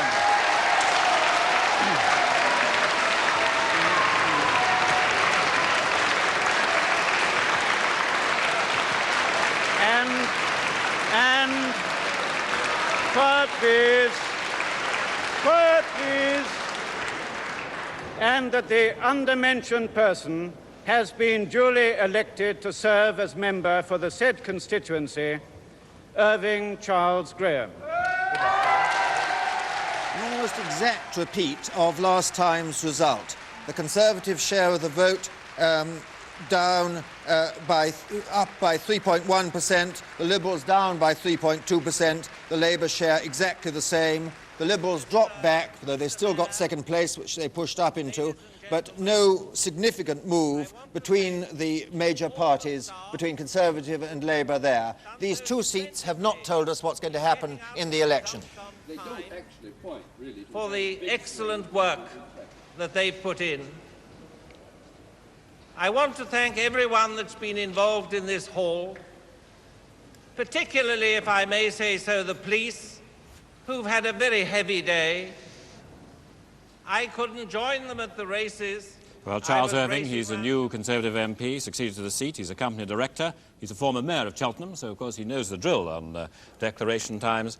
And we should also say that the unsuccessful Liberal there, and it's quite significant that the Liberal vote is falling back here, where Liberals are second to the Conservatives. Mr. Roger, he postponed going on that Zaire River expedition in order to fight this seat. Well, he hasn't really been very successful. Bob, you've got a point. I'd say on these two results, they don't fit at all the pattern of the Harris national poll. The Conservatives are doing better than you'd expect from that national poll. The Liberals are doing markedly less well, I think. It's bad news for the Liberals in these two rather favourable territories for them. And in the case of the Labour Party, doing quite well in the first result in Cheltenham, not very well really, first result in Guildford, not very well really in Cheltenham. So I think it's much more wide open than we've been implying up to now. It's awfully hard to judge the Labour vote on these seats because they're running third, aren't they? And yeah. It's not the same as where the marginals will swing over, if they're going to swing over, in London and the Midlands and elsewhere. No, but on this evidence, it's more wide open than we might have implied from our own poll earlier. Well, I think it's a good idea that we should keep it open a little longer, and of course it's a good idea that the poll should be put under this constant check by the actual electors, David. Now, how do you read it? Well, I think that we must record that these two seats are of a particular type. They're comfortable, predominantly middle-class seats in which the Liberals did come up to second after only 120 seats of that character. A lot of people have been saying we're going to get more different results this time, more variation between areas, and I very much wait to see what happens in the Salfords, where we shall get our first Labour, characteristically Labour seats coming in, and Wolverhampton. Exeter, much more on the margin, a much more interesting one. We have at least, though, the evidence now that the Liberals are dropping back as was suggested, overall by about 4%, and it seems they've been dropping back in these seats, which are the sort of areas which were, you know, if they'd been getting 70 or 80 seats, they'd have been winning Cheltenham and getting quite near in Guildford. Well, they've dropped back in both of these. Of course, they had to make a very big jump in order even to clobber the Tories in these 2 seats. And so perhaps Labour voters didn't think it worthwhile. Perhaps they thought this was the time to come out and vote for Mr. Wilson and not worry about the Liberals. Yes, no, I think one wants to see the more super-marginals, the ones at the top of the Liberal tree, and see if there is different behaviour by Liberals, and by Labour voters indeed, in seats where the Liberals really have a chance. But so far, in both these seats, one should record the fact that the Conservative share of the vote has actually gone up. It went up by 3.1% in Cheltenham and up by 0.3% in Guildford. So the Conservative voters are showing their teeth in defiance of the opinion polls which they read in their papers this morning, quite apart from our one tonight. The Conservative voters in Cheltenham and Guildford are showing their teeth, yes. Well, we'll see whether that stands up elsewhere in the country. Bob, are you expecting some better Liberal results? Well, no, on this showing, it's not good news for the Liberals, because these are areas where they could expect to do well. It's better news for the Conservatives than the opinion polls would have suggested. It doesn't for a moment suggest they're going to win the election, but they're not being knocked out, as it were, the way some of the polls seem to be implying, with 12-point Labour leads and the rest. If that were really true, I think you'd get a much more pronounced Labour vote than you're getting in these figures. Well, that is how we judge these first 2 results. There are, as we've been saying, peculiar seats in terms of Conservatives versus Labour, because Labour has come 3rd in both these seats, and therefore it has been much more the Conservative-Liberal battle, which is taking place almost everywhere south of the Thames. It's on the other battlefields north of the Thames, in the Midlands and the North West and Yorkshire, that the real fight between the 2 largest parties is going to happen. Now, Robin Day is entertaining again. Robin? Well, I've got with me now 3 members of the House of Lords. Lord Whig, who, of course, was in Mr. Wilson's cabinet last time round. Lord Beaumont of the Liberals, and Lord Windlesham, leader of the Conservatives in the Lords, and a member of Mr. Heath's cabinet. Gentlemen, how do you read these first 2 results, insofar as you read them at all? They're not quite so bad for the Conservatives as our poll showed, Lord Windlesham, are they? No, and this is what we have to see in the course of the evening, because swings measured across the whole country have to be related to the impact in individual constituencies, particularly in the marginal seats. Have you steeled yourself to a Labour victory, though? Well, the signs are not very encouraging at the moment, but if it doesn't upset Bernard Levin and Alistair Burnett too much to say... Oh, they don't matter a damn. Don't bother about Alistair Burnett and Bernard Levin. There's everything to play for. They're not the future of the country. They're just parasites. Lord Beaumont, Liberals haven't done very well, have they? Well, I think it is a question of we're going to have very, very differing results for the Liberal Party, depending upon the seats and depending upon our chances. And I think our average over the whole country is going to turn out with some very good results in some seats. But obviously we're not taking off seriously to win a major number of seats in the selection. There's no signs either from our poll or these 2 results that you're smashing the 2-party system. Well, I think we may begin to be doing it, and I think we may be piling up a very, very large number of votes over the whole country. Lord Whig, are you surprised that Mr. Wilson looks like having a good majority, if that is so? No, I thought when the elections started that he would win, but probably would not with an overall majority. I waited till last weekend before deciding whether to have a bet or not. And did you? No, I didn't, because not even on Mr. Mercado's book? No, at the weekend I was pretty sure that things were going his way, but the odds I could get were odds on, and I don't back odds on. What do you think of the Conservative campaign, Lord Windlesham? Hasn't it, now that the election's over, can you not confess that quite a lot of Conservatives thought it was a rather odd campaign? Well, it's been I must go back, before you answer that question, to Alistair Burnett. I'm sorry. And putting on one side these remarks about myself, whatever they think about Bernard Levin, let's go to Michael Charlton at Huyton. And Mr. Wilson arriving. Mr. Wilson there at his couch. Well, this is Mr. Wilson's 10th general election, and here he is arriving at the comprehensive school for the count in his Huyton constituency. 24 years he's been returned as member for Parliament here. A day in which he has shown himself if not radiantly, but certainly buoyantly confident throughout, despite a bomb hoax earlier in the afternoon at one of the polling booths. Mrs. Wilson and Lady Falkender with him then. You can see her standing behind, walking in to the school now for the count. Mr. Wilson's got here a lot earlier this year. And that doesn't look like the face of a man, I think, who expects to be defeated in the general election this time.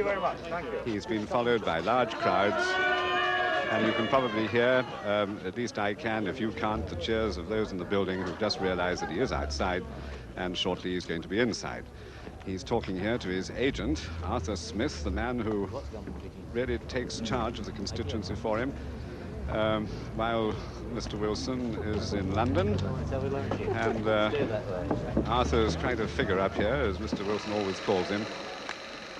Lots of security on show here in Huyton today, and it appears to have been strengthened a little bit after the bomb threat this afternoon, which slowed down polling at one of the stations in the Huyton constituency for about half an hour before it was checked out. We expect the poll to be declared here in about another hour or so. And there won't be much more to see. Mr. Wilson will go down this corridor to a private room here before the declaration of the poll, and we'll come back and see the result and him later.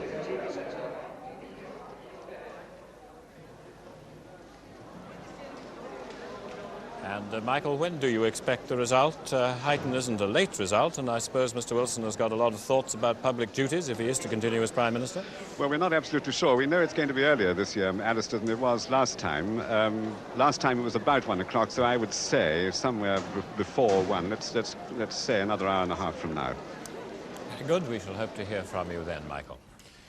And while we're waiting for more results to come in, let's go over back to Robin Day.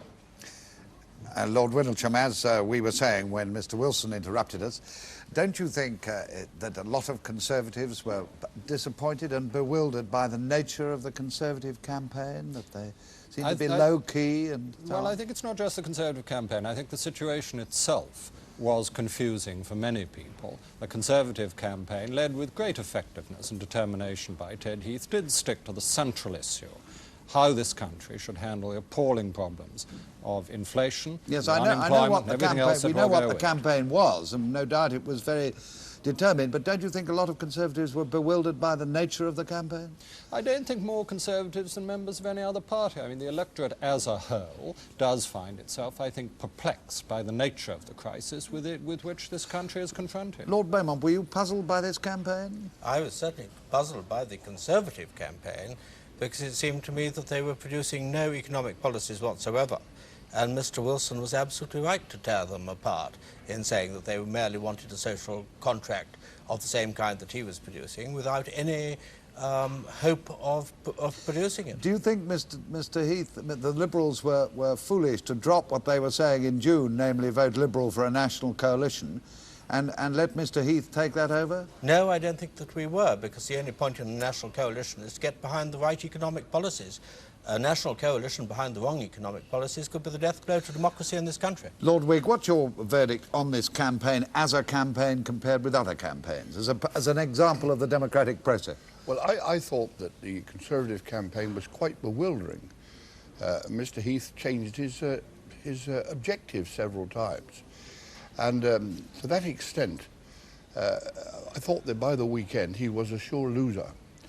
I thought the Liberals never really ever got hold of events, and I think the longer the campaign had gone on, the more Mr. Wilson would have won by. Well, we'll see what happens, if that's right. Alistair? And just to clear up a small point there for the many millions of people who may not read the Times newspaper and Bernard Levin, the reference was that in the last general election, I apparently said on a number of occasions that there was still all to play for. Mr. Levin took exception to this, although in fact it was true of what happened in the election. I haven't said it so far tonight because we still do believe that the Labour Party, on the strength of our polls so far and on the strength of the first two results, is going to be the party of government. Whether it is an overall and clear majority is now rather less certain. But we shall, of course, be filling out the details as the results come in. One of the next results which we expect to hear is from Salford. Let's go there with Martin Young. Well, Well, Alistair, this time last year, of course, Salford West had declared, but just to be awkward this year, both of them look like declaring at the same time, and we think that's going to be in just 1 or 2 minutes. So it'll be very interesting to see which one, in fact, does declare first. I'm sure they'll be very awkward and both declare at the same time, except I believe the mayor is going to do both declarations, and he can't be in 2 places at once. So I think we'll stay now and see if the mayor is going to talk. He is, in fact, Councillor Harold Singleton, the mayor of the Metropolitan District of the city of Salford. He doesn't look very active down there now. I'm afraid we've nothing as exciting as the mayor putting his jacket on, as Esther Ranson had earlier. But I think we may be seeing some action soon. The mayor looks like he's clearing his throat. Is he going to come forward? I don't know. Well, we saw the result just coming there from Torbay, where Sir Frederick Bennett has held the seat for the Conservatives, a majority of 12,000. It would have been a great surprise if he had lost it, of course, and the Liberals ran him second, Labour again in third place, as we expect them to do throughout the South. A very small movement in opinion there from last time. In fact, the Labour Party picks up 2% at the expense of the Liberals. The Conservative share is completely unchanged. The turnout is down 7%. This is fairly close to the other 2 we've had. It's another one of the same type of seat, the sort of place where the Liberals are doing quite well but not well enough to get in, the Liberals in second place. We've had 3 seats of the same type, and in each of them the Conservative share of the vote has stayed stationary or gone up. This isn't the makings of a colossal landslide against the Conservatives. What we're really waiting for, of course, is the result from a seat like Salford, where it is really between Labour and Conservative and has always been so. Yes. Well, we certainly are waiting for that. At the same time, I just made a point about the Conservatives. The Labour vote has gone up in 2 of these and stayed roughly stationary in the third. But these are really not giving us any trend. It is much more complicated than it used to be in this 3-party situation. Well, Bob, do you have a view about that? Well, no, I think David's almost got it right, as far as I'm concerned. I'd only say this, that I would expect some melting away of the Conservative vote on rather a larger scale than is occurring if there were going to be a landslide. I certainly think Labour remain favourites to win, but by a much narrower majority than perhaps was implied by the national poll we quoted at the beginning. It is interesting, if you look at these seats so far, take Guildford, the first one. Conservative vote, share of the vote was absolutely static. The rock-solid Conservative vote remained where it was. The Liberals lost 3%, Labour got 3%. Then you turn to Cheltenham. There the Conservative vote went up 3%, share of the vote. Liberals down 3% again, consistently bad news for the Liberals. Labour vote static. And here again, in the result we just had, Conservative share of the vote in Torbay static. And this suggests to me it's going to be a very much tougher fight than our original poll suggested. Well, now, what about this point which some people call differential float-back? That when people do see that one party is running far behind in the polls, their instinct is to come out almost and vote for it. Well, there's a little bit of evidence of that, but nothing like what some of the theorists of strategic or other voting have implied. I see small movements, but nothing like a great attempt by a third or fourth party to knock out the second or the first one involved. So I wouldn't say there's much in it yet so far of that sort. Well, with these glimpses of the form so far, the 3 seats that we've had, all the Conservatives holding on to their seats and perhaps quite successfully. Let's go to Salford and see how Martin Young's getting on. Well, as you see, the mayor now has the paper in his hand, and I'm sure that the declaration this time is imminent. He is about to step forward with it. As you've been saying in the London studio, of course, this will be a particularly interesting result because we haven't yet had a seat which Labour should hold. So let's see now what the results are going to be and what the Labour turnout has been. He's certainly worried about something there, but I think he's going to come forward any minute now, Alistair. I promise you. It looks like Stan Orme there, standing beside him, and obviously he's back again, one would imagine. Well, one would think so. Salford West constituency.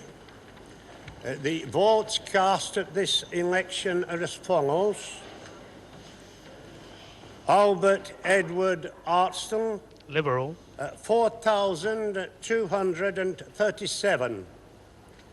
Stanley Orme, Labour, 17,000.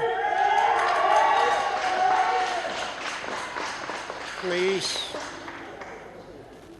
Stanley Orme, 17,112. Geoffrey Nicholas Lewis Tillett. Conservative. 8,540.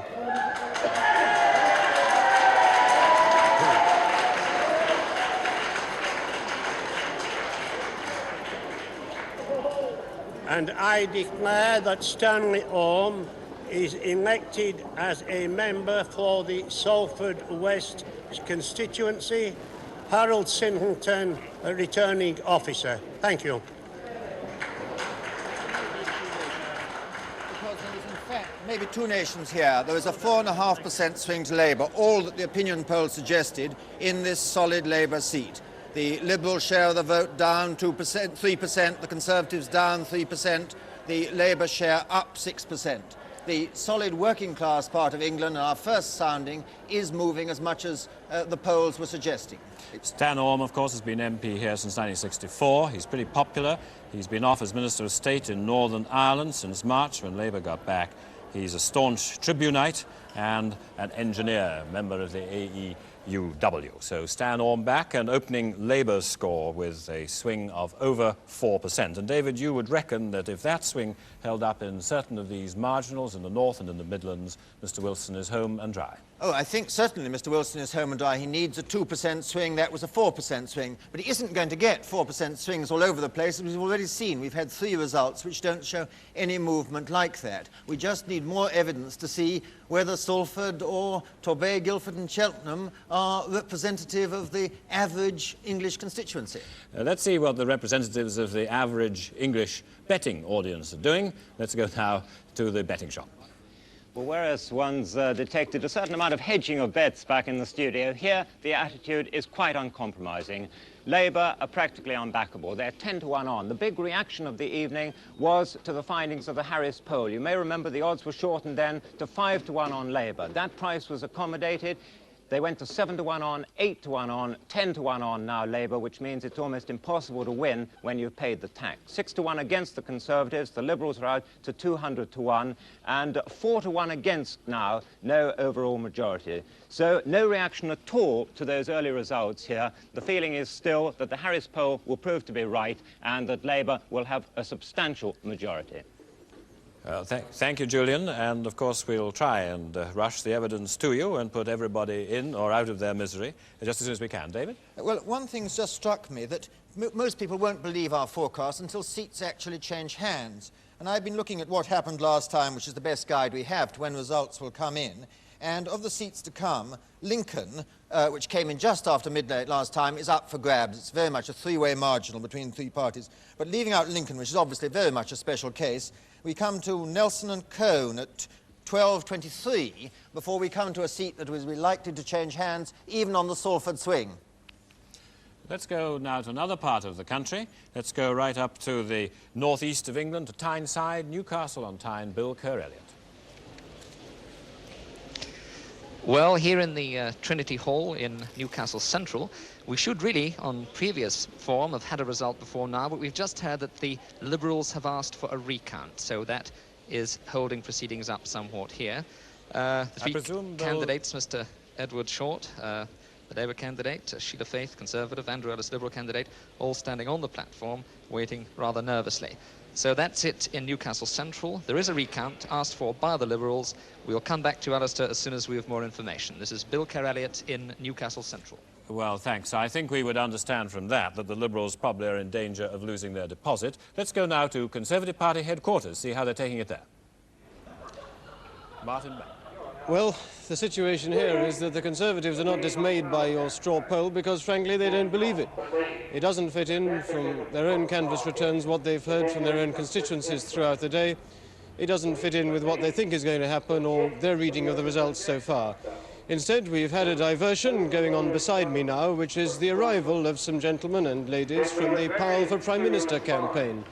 Not a great many of them, but they are kicking off what may become a debate developing tomorrow about the future of the Conservative Party in the immediate post-election period. Their message is simple. It is Heath out, Powell in. And the Conservatives upstairs aren't paying a great deal of attention to it, but the demonstrators, like everyone here, is waiting for a great deal more hard evidence than we've had to now. German economic domination. And aren't we in exactly the right position to be dominated from abroad with such a thick economy at home? And of course, Mr. Powell's own result from South Down doesn't come until tomorrow. However much they may be in favour of him, that small crowd in Smith Square. Well, we too are waiting for further and better particulars of the result of the general election, and we hope to get some more from Salford. We have had one result there. Let's have a look at Salford East. Here's the declaration there in the seat held by Frank Allorn, a left-wing member of the Labour Party's National Executive Committee. Here's Salford East now. The Salford East constituency. The votes cast at this election are as follows. Frank Julian Allorn, 14,276.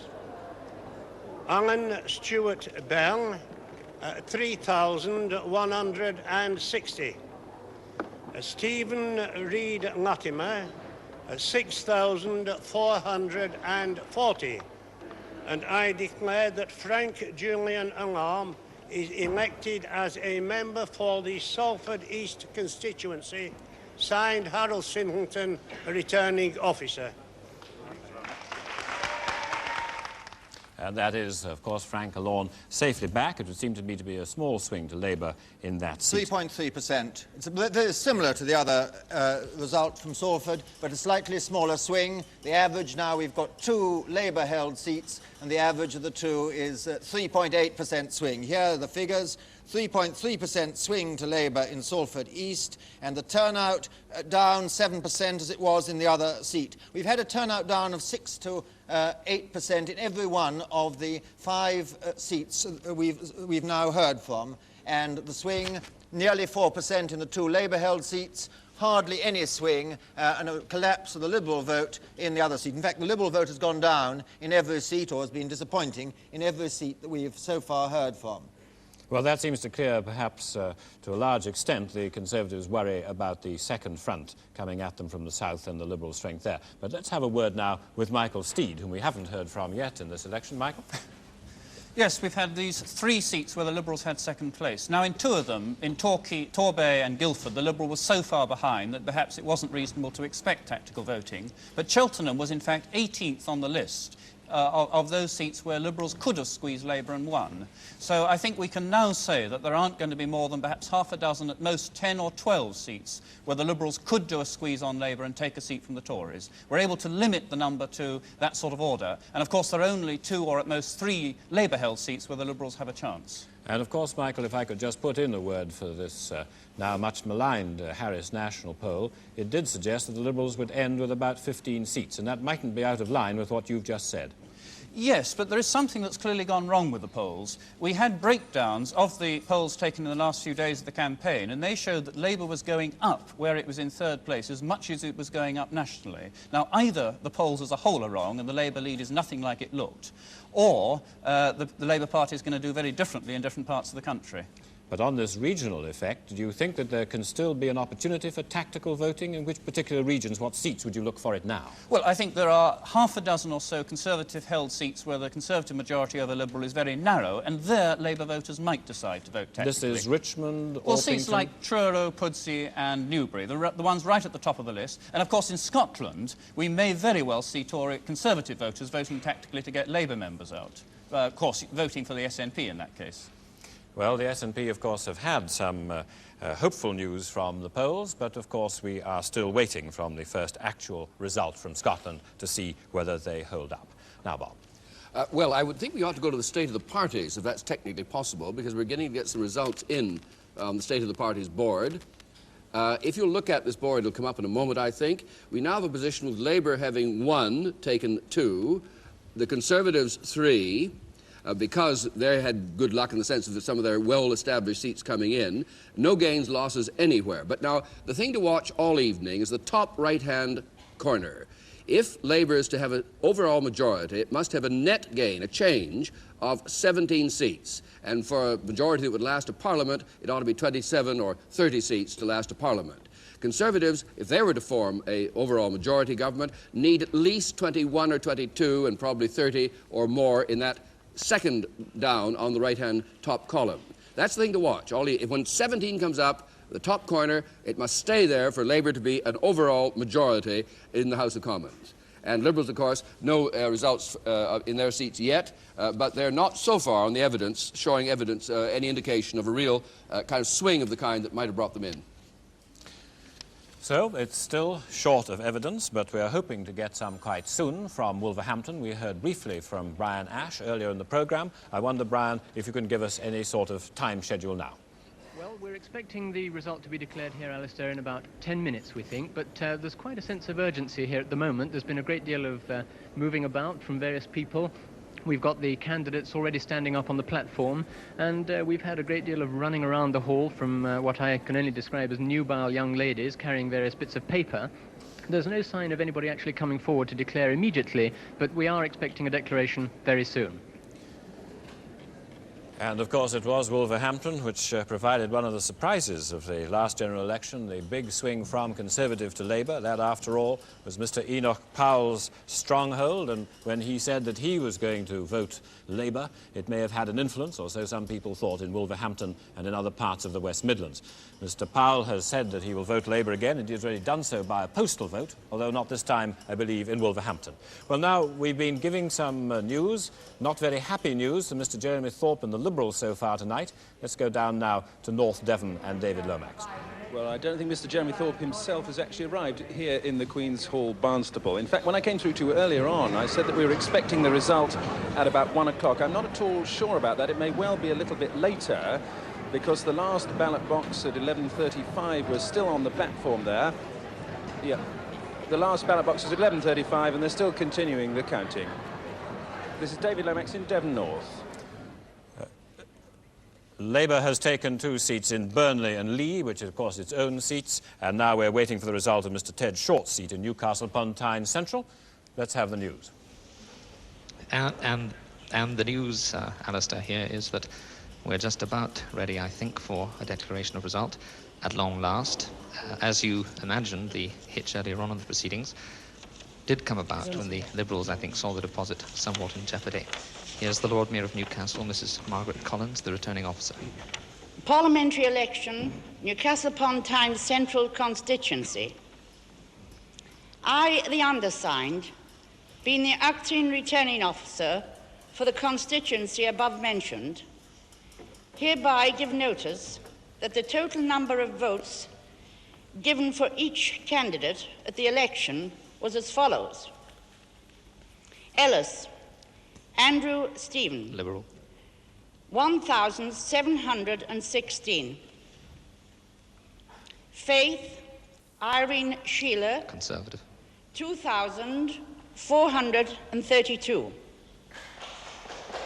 Short Edward Watson, Labour, 10,546.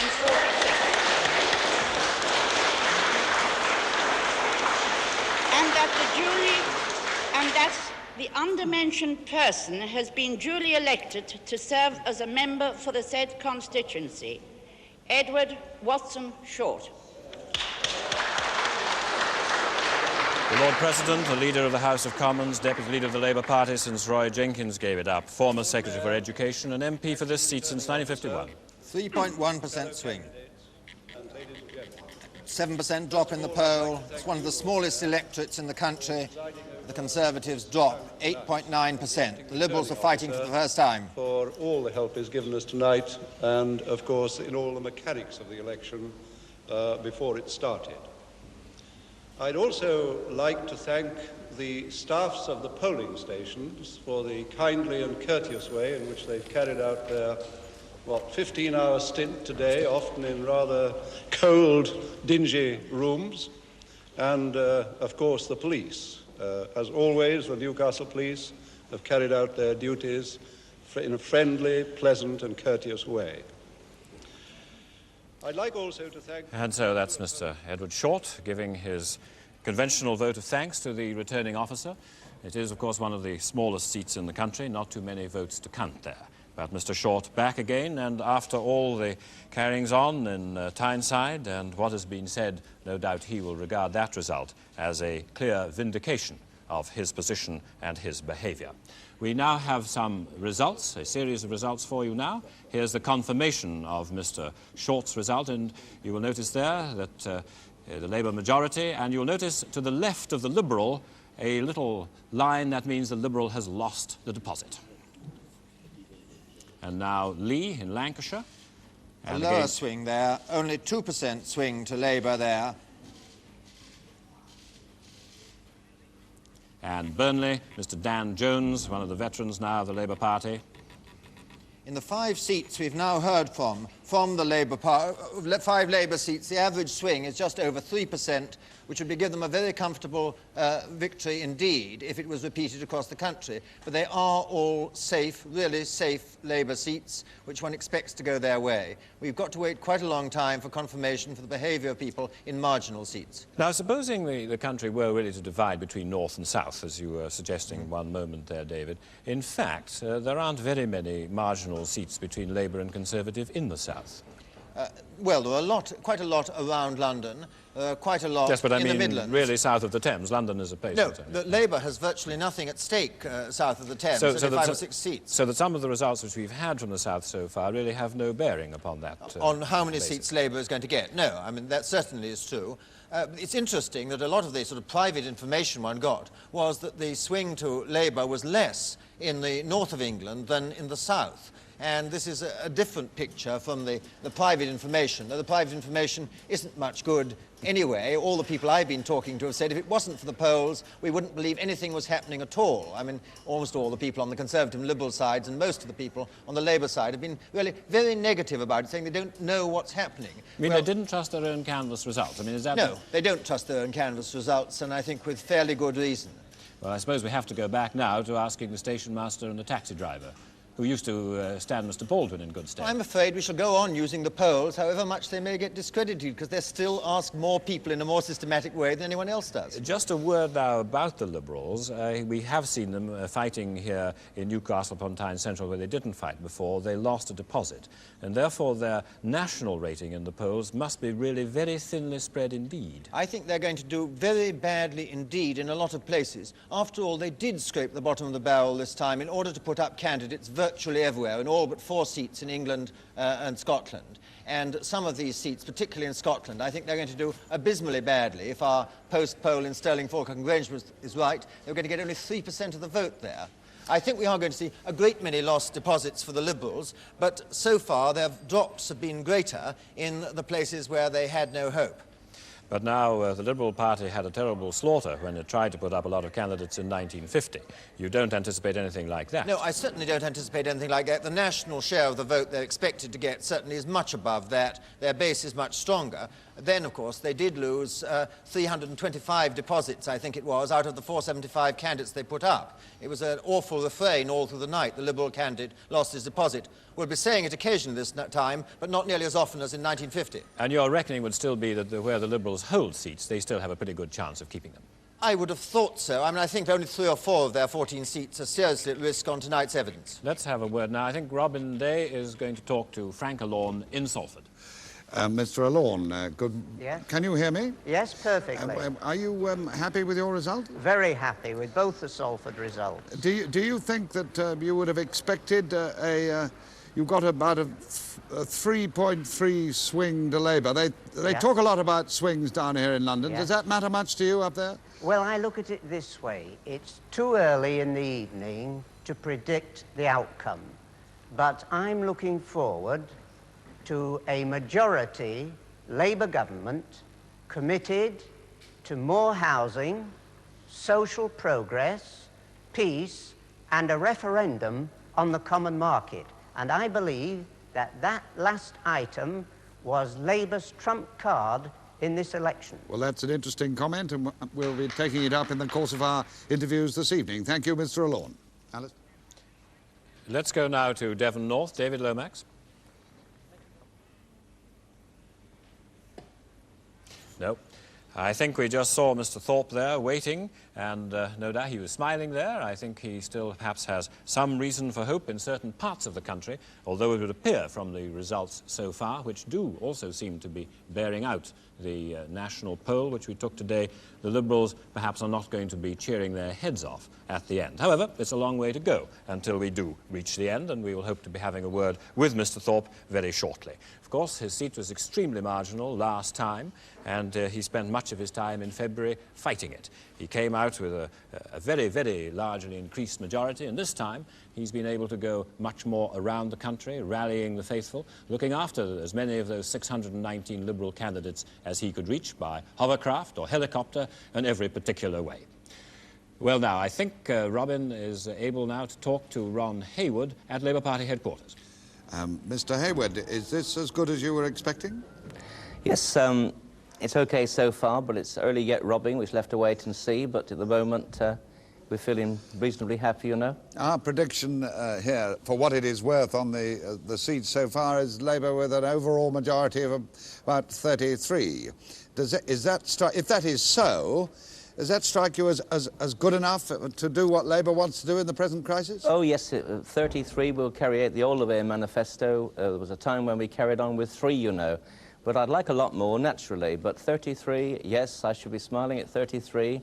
I'll be laughing for everyone that comes afterwards. What do you have to say about the Liberal performance, which appears to obviously disappointing to the Liberals? I know it doesn't matter very much to you, but it looks as if the two-party system is not being cracked on these results, is it? Well, it matters very much to me. It was interesting to see, as I said some time ago, to see if the Liberal revival, so-called, was going to actually last, or whether it was a bubble that was going to burst. Now, we shan't know yet. And although you're doing all these swings on both channels, you know, swing-a-ding-ling, we shall have to wait a little while yet before we can really say if it's going to burst. Mr. Hayward, I have to go, but we'll come back to you, no doubt. Okay. Alistair? Okay. And, of course, we leave Mr. Hayward with the kind of result that he likes to see. Keighley, the seat which tipped over to the Labour column in February, staying in Labour. We just had that flash for Keighley, so that is Bob Cryer back, and also, to a certain extent, however far people will let us say that this confirms the opinion poll taken in that seat today, it does seem to me to confirm the opinion poll taken in Keighley today. Anyhow, so Labour now pushing on ahead. We're getting some results in, but of course, if this had been February, it would have been the first seat changing hands. So far, none has, and we await to see whether there are any particular points or problems or uncertainties to develop in some of the marginal seats in those parts of the country where Labour does actually need to win seats in order to get this overall majority, which we are still predicting. Labour has held its own seat in Accrington, I see, and there is a recount going on in Nelson and Colne, one of the Conservative marginals in the northwest, in Lancashire. Nelson and Colne, a recount going on. Well, that might mean that Labour has taken it, or it might mean that the Conservatives are just hanging on. What it does mean is that there's a much lower swing. If a recount means a majority of under 1,000, the Conservatives had a majority of 200 there. A recount does mean that there can't be a very big swing in the first marginal seat that we shall have heard from. We're having a little bit of difficulty with ballot boxes in some parts of the country. In Manchester Central, apparently one has been lost. And in Northern Ireland, where, of course, they're not counting tonight because of the troubles, a police car carrying ballot boxes has been fired on outside Port Glenone in County Antrim. 12 shots aimed at the car, but they missed. No one was hurt. And so the count will no doubt go on with rather greater security in North Antrim later tomorrow. And with the news of Labour holding Wigan, David, sorry, I interrupted you there about Nelson and Colne. Well, I was merely saying that it did mean that it indicates, if there is a recount and it's not something due to a Liberal trying to save his deposit or something, that it's a low swing in a marginal seat, and it adds to the tension on the overall figures we've got so far tonight. The Conservatives are level pegging, Labour's up about 3%, the Liberals are down about 3%. And this is as a 1.5% swing, but it's based on very different types of seat. We're waiting for marginals. Here, the first indication from a marginal is absolutely, apparently nip and tuck, maybe a swing one way or the other. The Liberal would have had to have dropped a lot in order to be in trouble with his deposit. He got over 22%. Yeah, it was a very good seat for the Liberals at the last election, and they had some hopes of making some sort of breakthrough there. They're only 14-15% behind the winners. but I don't suppose it's that on tonight's figures. I think it just must be a close Labour-Conservative race, and it can't imply any vast swing to Labour. A very tough fight, of course, some years ago when the seat was held by Sidney Silverman. It really was Silverman country, and we wouldn't have supposed the Conservatives could have done very much at all. It was a solid Labour seat from 1945 to 1935 to 1970, 1968. Of course, its character's been changing. It was weaving and so on, but now it's much more light engineering, and there may also be, I suppose, some commuting going there. Anyway, we wait for the actual confirmation of a result in Nelson and Cone, a recount going on there, and that could mean very serious business indeed. If the Conservatives were able to hang on to it, then I should think a lot of people would be smiling around Smith Square. But this is one that Mr. Wilson needs to take if his swing is really going to hold up. Well, this is the time of the night when we've had the early excitements. There's a 1.1% swing to Labour in Wigan. That's much the lowest swing in a safe seat, but it is a safe seat. Also, oddly enough, the turnout has held up, only 2% down from last time, when almost every other seat we've heard from has been 6 or 7% down. I don't think you draw a great deal from such a rock-solid seat, but the swing is much smaller than elsewhere. And here is the result from Keighley, and you get a 2.6% swing to Labour, quite a big swing. It in fact is rather a nice confirmation of the post poll done by Marplan. And now I believe something's happening at Wolverhampton. Here we're over at Wolverhampton for the declaration. Is about to declare the result of the elections in these two constituencies. He will give the candidates' names in alphabetical order, state the number of votes which they have polled, and will then declare the name of the candidate who has been elected, first for the North East and then for the South West constituency.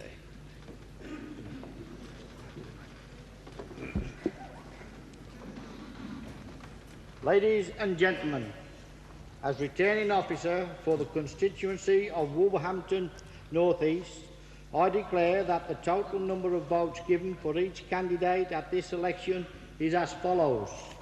Philip Warren Hawksley, 11,135. John Frederick Porter, Liberal, 7,156. Rennie Short, 25,000.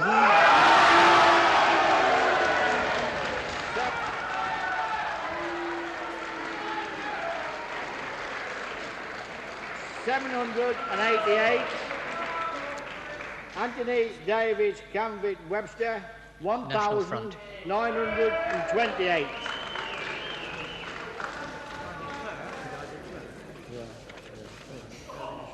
And I declare that Rennie Short is duly elected as Member of Parliament for this constituency.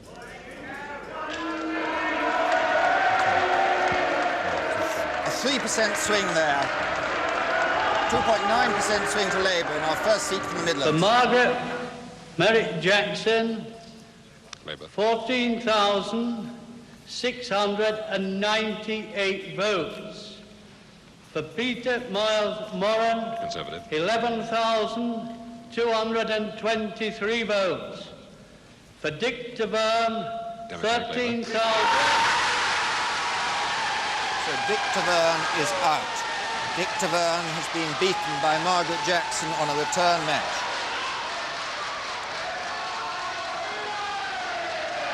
Margaret Jackson, a Labour Party research assistant, political advisor to Judith Hart. Have a little bit of order till I give you the results. I'll give it again. Dick Taverne, 13,714 votes. I therefore declare... Oh, wait a minute. I therefore declare that Margaret Mary Jackson is duly elected to serve as a Member of Parliament for the constituency of Lincoln.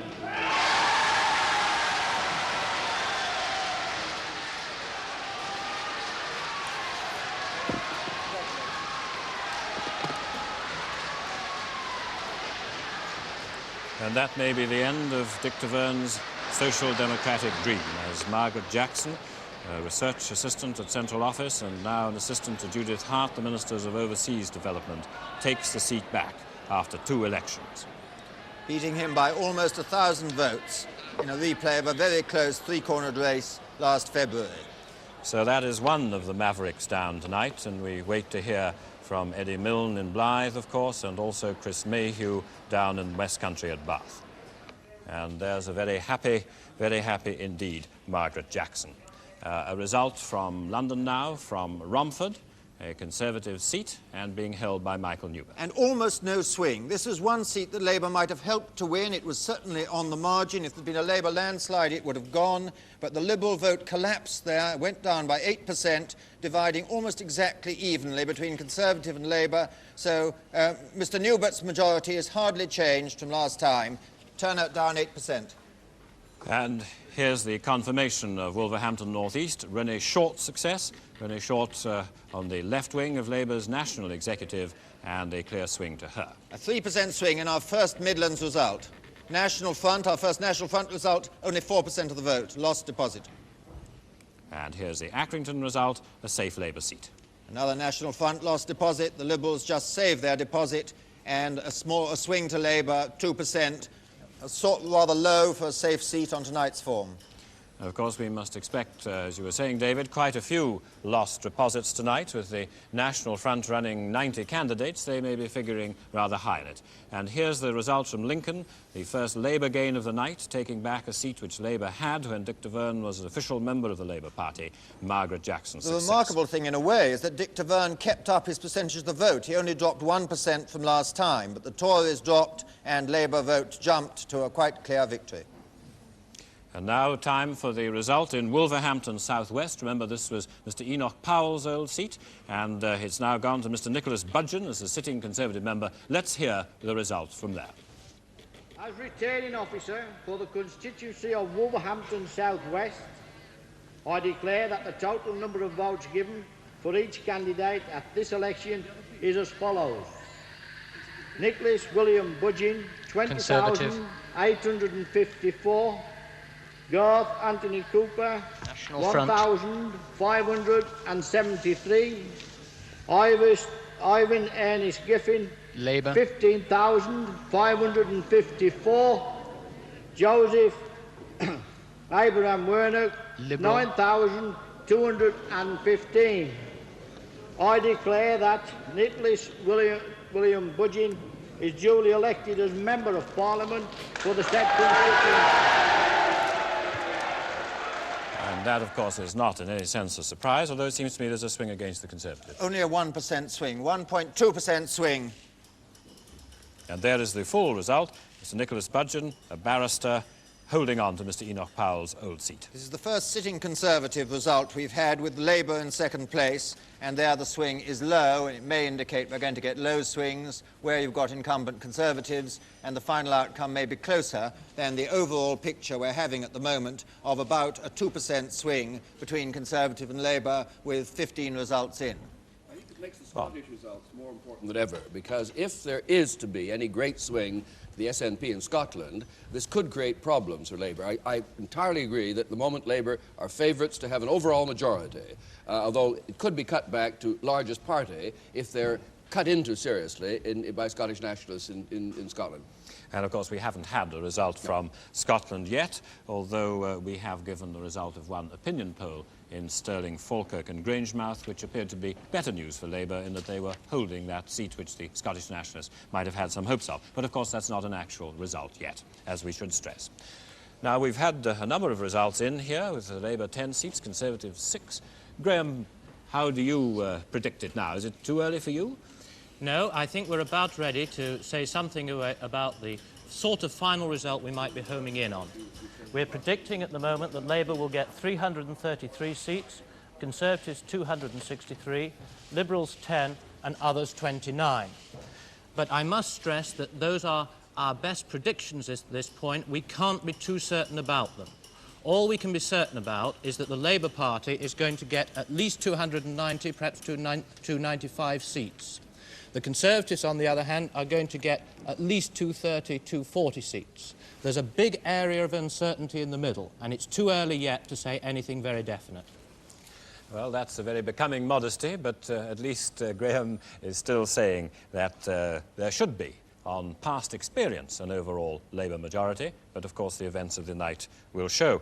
The victorious Tory in Cheltenham, Mr. Charles Irving, who is incidentally a member of the National Union of Journalists and therefore another Conservative trade unionist, he was pelted with eggs after the result. So it's been two kinds of a night for him.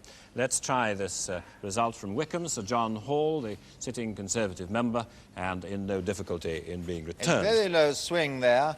The Liberal vote goes down quite sharply. A National Front candidate comes in and gets 3.5% of the vote, but between Conservative and Labour, no great swing.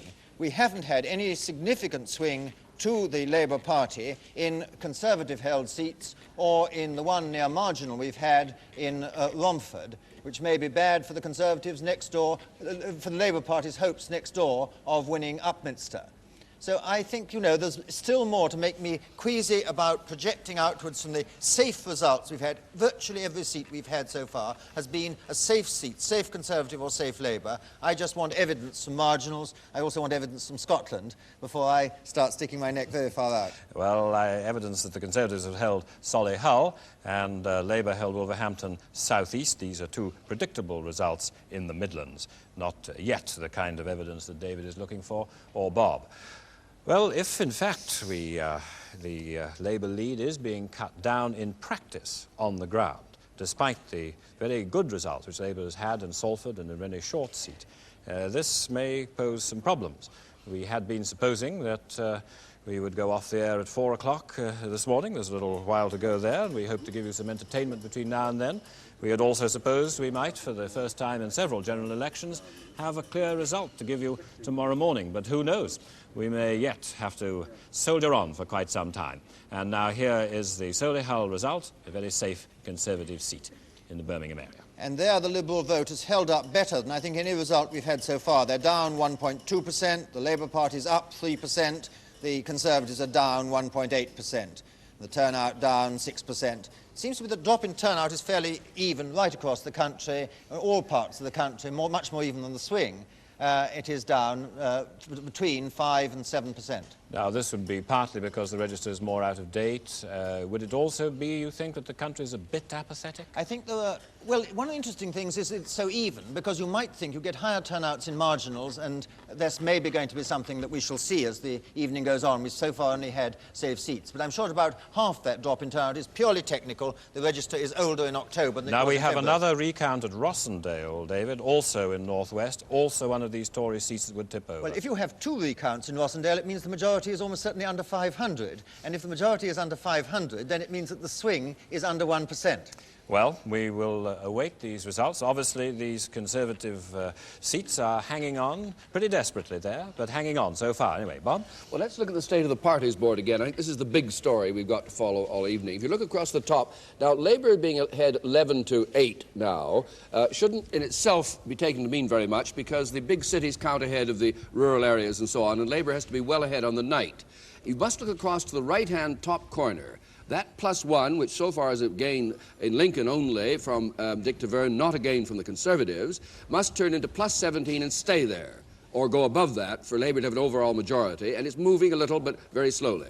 And no change anywhere else so far, except, of course, others at the bottom, meaning the Taverne loss by a narrow majority to Labour. But that's the figure to watch. Top right-hand corner must be 17 by the time this game's over.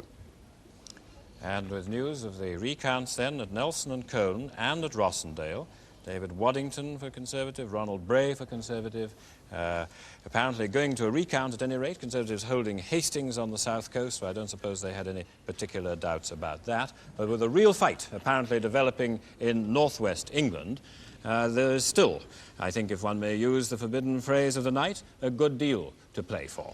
And we will await now some of these key marginals coming up in a short while. But for the moment, on the results so far, we are still predicting a Labour overall majority.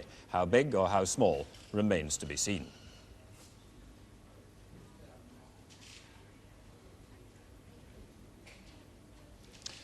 So, David, you still stick to an overall majority? I stick to an overall majority, but very tentatively, because I just don't think we have had the evidence in from the types of seat in which the election is going to be decided.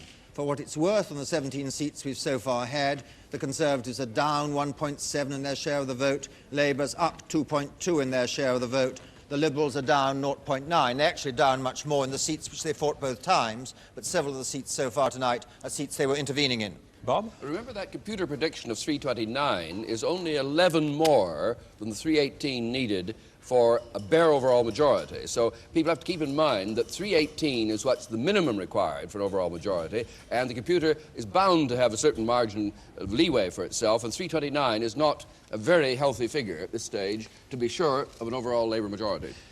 Some Conservative results now from the south.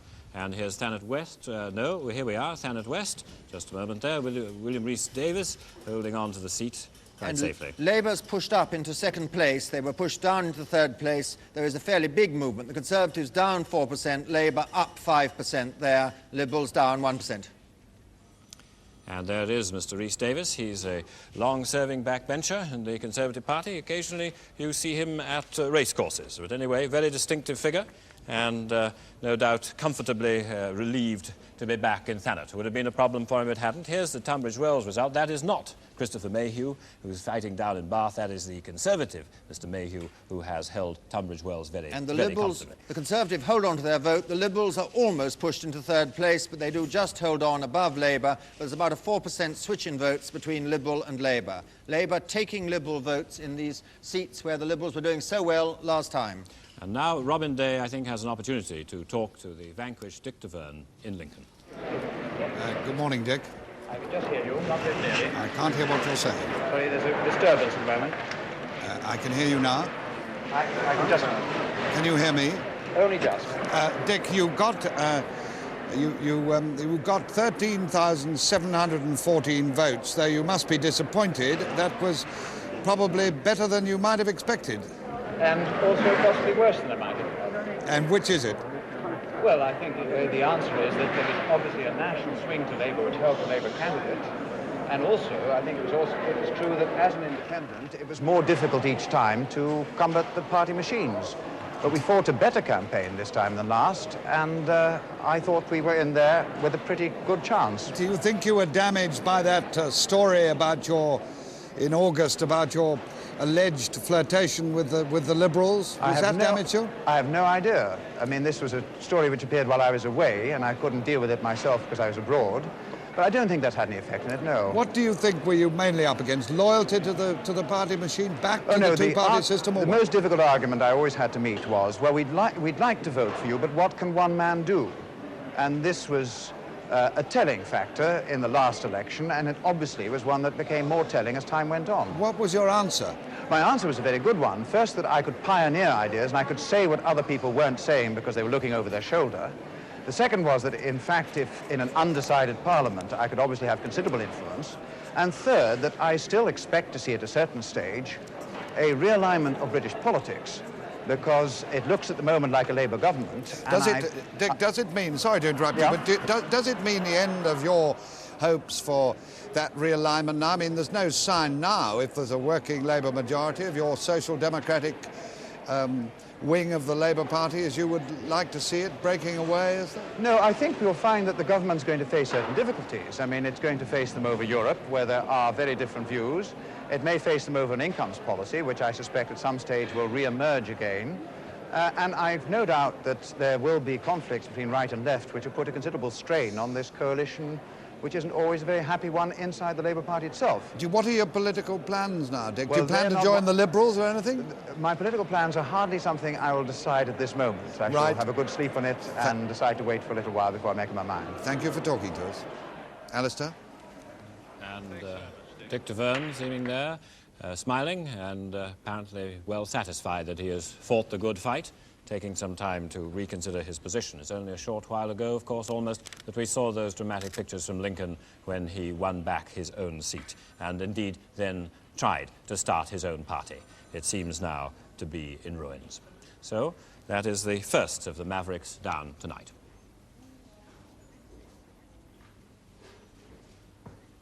And the state of the parties now at midnight, with Labour 11, Conservative 11, the one Labour gain. We've just seen the loser, Dick Taverne, at Lincoln.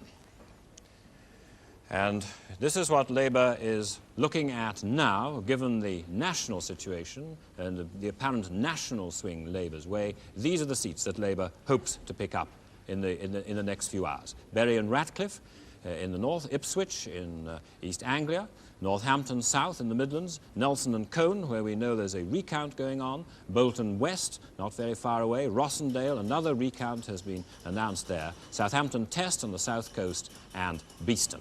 Well, now it's an interesting situation, Nelson and Colne and Rossendale, because the two hopeful Labour candidates there, Mr. Eric Hoyle and Mr. Michael Noble, are both members of Clive Jenkins's union, Astims. And Mr. Jenkins has put up a number of candidates in this election, not in safe seats, as some unions do, and so he must be keeping his fingers crossed to know whether he's going to get 2 MPs back in that part of Lancashire. I think a chance to go to Devon North, if we can now, Mr. Thorpe's seat and David Lomax. Well, slightly more definite news for you here from the Queen's Hall, Barnstaple. As I hope you can see now, there's Mr. Jeremy Thorpe, and the other candidates also have now come along here to the final count. We now know that the turnout was 79.7%. That's a slight drop. In February it was 86.5%. And we're expecting the result round about 1:30 here at the Queen's Hall in Barnstaple. This is David Lomax in Devon North. Well, now, David, Mr. Thorpe looks very calm and quiet, almost resigned in the picture that we're seeing. Yes, he's extremely bouncy, as his party workers admit. He's worked very furiously in the whole of this campaign, going all outside the constituency. Jovial and joking, as you can see, although some of his party workers do admit privately that they would not be surprised at all if his majority in February, that's 11,000 majority, were cut somewhat. They were saying privately the other day around about 7,000, they think. He only, of course, scraped in by 369 votes in 1970. So that would really be a personal success, given the amount of campaigning that he's had to do for the very first time. Yes, he has gone outside the constituency more, I think, than before. And I know that certain people at the top of the Liberal Party were hoping that he might go out a bit further. Do you think the hovercraft ploy did him any good or any ill? I beg your pardon? The hovercraft that he used, do you think that did him any good for publicity, or did people just think it was a gimmick? Well, it's a very difficult thing to say. I think some people thought it was a gimmick, definitely, yes.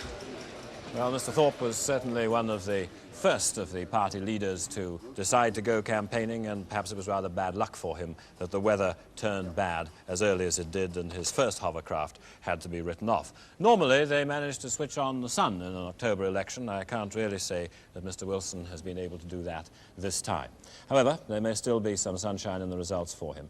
Let's have one or two results. Here's Surbiton, Sir Nigel Fisher, who is much on the left wing of the Conservative Party and an admirer of the late Ian MacLeod. He's had a little bit of difficulty with right-wingers in his seat, but he's back there. Not much change there, but in fact the Liberals are pushed into third place. This is going to be the story of the night, I think, in quite a lot of the South East. The Liberals are pushed into third place with a sort of 1.5% switch between them and Labour. Bob? Another part of the story of the night is the opinion polls haven't done very well again, because every poll of the 5 produced today, including our own, would certainly point to a much more substantial swing to Labour than is actually occurring. Therefore, it's just worth noting in passing that the polls are having a bad night, among other things.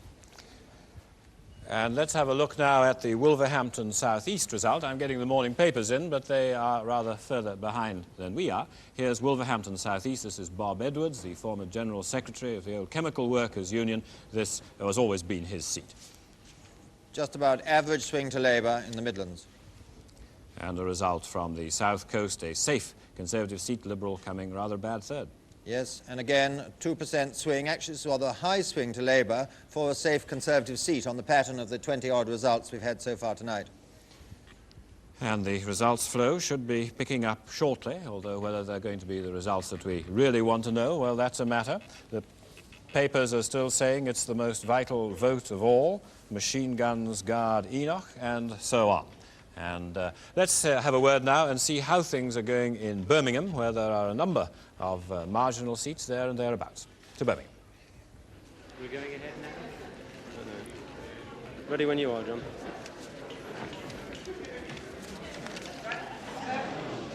Tony Francis is in Birmingham. I think we're just going to get the results. Can we have quiet, please, for a moment?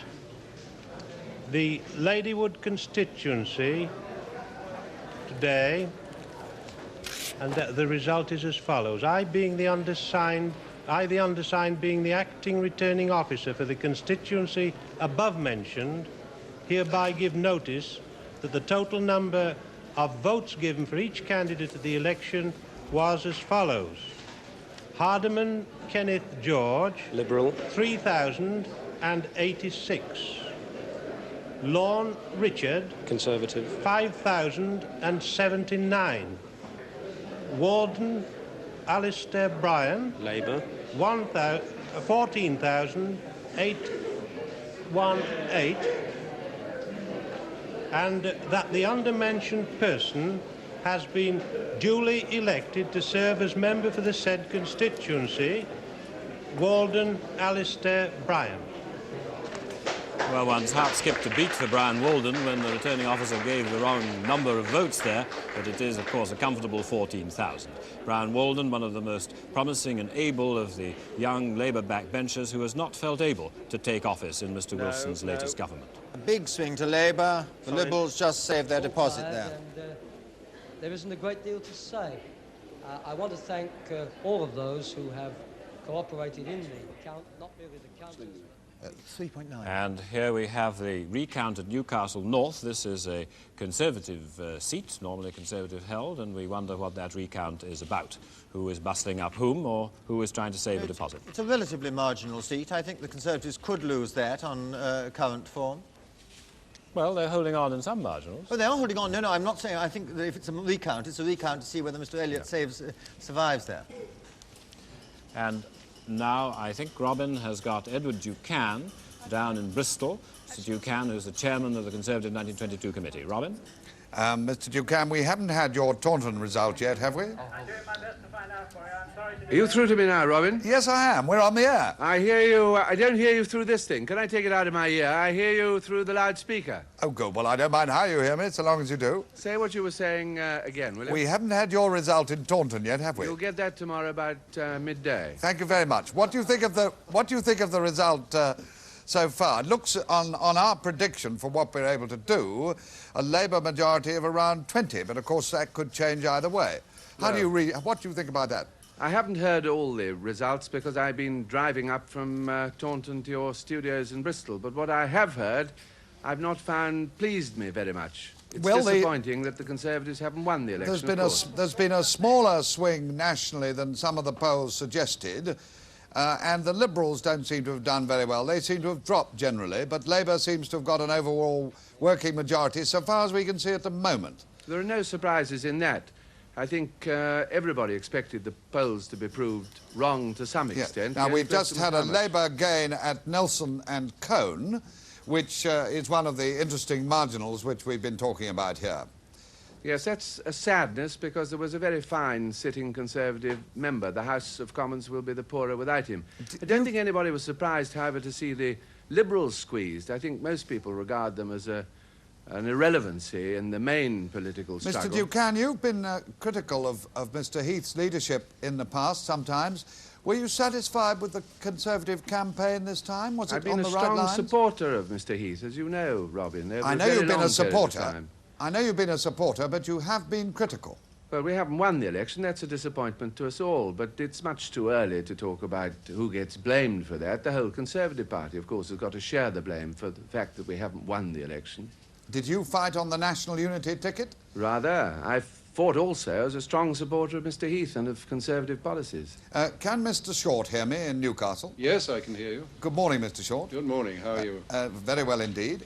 What do you think of the prospect of the result, so far as we can see it at the moment? Is a 20 or 30 working majority, if that should be the figure, is that adequate for the... Oh, indeed, yes. Yes. Yes, in the 64 to 66 government, we existed for, 18 months with a majority of 5 and then 3. It looks as though the electorate doesn't like minority government. I mean, that's a clear vote in favour of majority government this election, isn't it, so I think far? it is. It looks like that, and it looks as though the electorate don't like coalitions either. The Liberals haven't done as well so far as they expected. No, my opponent lost his deposit. Yeah. It looks as though they're down all over the place, doesn't it? And we're just looking at the figures in your result again, Mr. Short. There was a 3% swing to you. Do you feel a little disappointed that the Labour result seems to be behind what the polls were saying, or presumably you're a wise old politician who doesn't trust the polls anyway? Well, I never pay much attention to them, but I've been all around the country, and you're getting a sort of good idea of the feel of the thing, and it seemed to me to be that the polls were perhaps exaggerating it a bit. Alistair? Thank you, gentlemen. I must leave you now. I've got to go back to Alistair Burnett. Thank you for joining us.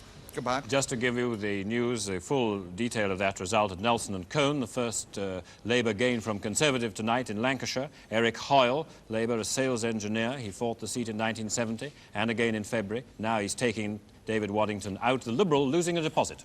Only 1% swing in that marginal seat. We need a slightly bigger swing than that in marginals for the Conservatives to win the election overall. There's a recount nearby there in Rossendale, which is a very similar seat, needs a slightly bigger swing to go. But it's remarkable, in fact, that the Liberal vote there should have been halved in Nelson. There's a big swing, much bigger swing in a safe seat in South Yorkshire.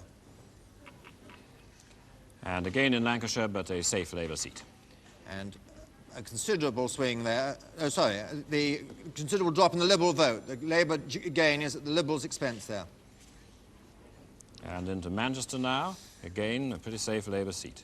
It's a seat that was Conservative and went Labour at the last election with the aid of redistribution.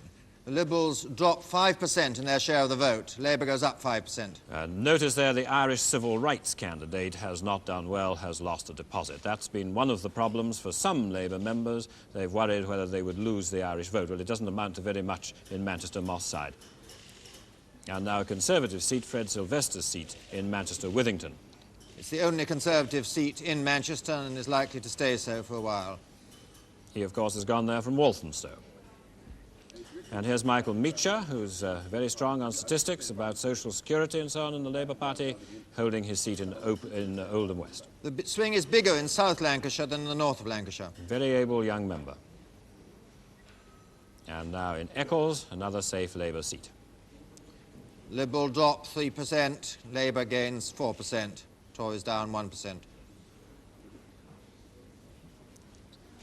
And here's one the Conservatives were worried about. This is Mr. John Loveridge in Upminster, and he's hung on with a very small swing. This may be very comforting to the Conservatives because it's next door to Romford, where there was only a 0.2% swing, and if this is happening in marginals around London, where there are several to come, this may make a difference to our final prediction.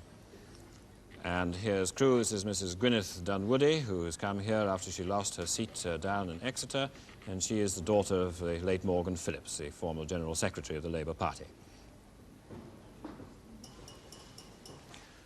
And we understand that Putney has been held by Labour. That's one that the Tories would have had their eyes on had there been any swing their way, and Barbara Castle holding Blackburn. So Barbara Castle, the darling of the left wing of the Labour Party for so long, though not always the darling of the trade unions when she tried to bring in some reform measures there, safely back in Blackburn, the seat that she's held through her political life. And with Geoffrey Howe, who's the Conservative expert on social security, as well as being a former Solicitor General back in his seat in Surrey East, Bob Mackenzie is standing on this very interesting battleground. Well, this is the area where the parties, the two big parties, meet head-on. The battleground where their most marginal constituencies are listed on either side of the central line. Now, Labour is holding some of its important marginals. Keighley, for example, they've held. And Manchester Moss side, which was unlikely really to go at all against them. But the first breakthrough, as between the two big parties, occurred here with Nelson and Cone being knocked off by Labour as one of the marginals which they were most eager to get. But on the other hand, remember, too, the Tories have held Upminster. Now, this suggests that it's unlikely you'll get a total nine-pin situation here. When the Tories can hold Upminster, they may be able to hold several others in this line as well. But here's where the battle now, from now on, will increasingly be fought. And the possibility of a real Labour majority depends on them getting somewhere over here most of these seats to be taken from the Conservatives in order to get a really secure majority. But remember also, if we may look for a moment at the Liberal takeoff problem. Remember we said last time and earlier in the week that the Liberal Party has to get up somewhere to around 28 or 30% of the vote before it really begins to click any number of seats. And they are not so far managing to do that.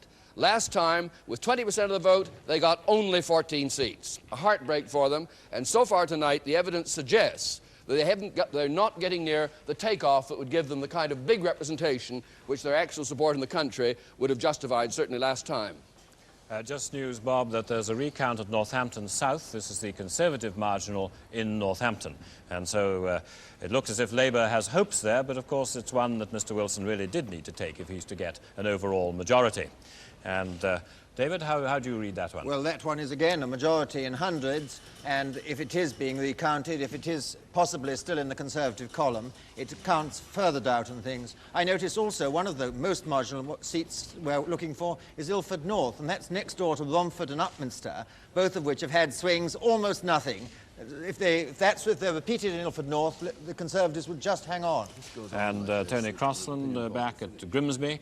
There he is. And it's good news for him. Of course, he's been there ever since he lost his seat down in the southwest. Here's Barbara Castle's result. This is Barbara Castle back in Blackburn. Comfortable swing to Labour there. National Front gets 4% of the vote and loses their deposit. The Liberals lose their deposit too. And there is the Tony Crossland result. Once he only got in by 100 votes there. It's now moved into safe Labour seat. The Liberals drop 3.4% of the vote, still get 20%.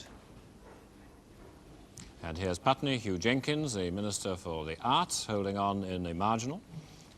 A small swing to Labour in London. The swing is lower in the London area. Jerry Wade, a promising Tory candidate. He may get a better seat next time round. And let's go now to Robin Day, who's talking to Mr. Reggie Maudling and Mr. David Steele. David Steele, what do you think about the figures for the Liberals so far? It does seem to be rather as if the electorate on the results so far have said, we don't like minority government, we're going to have majority government.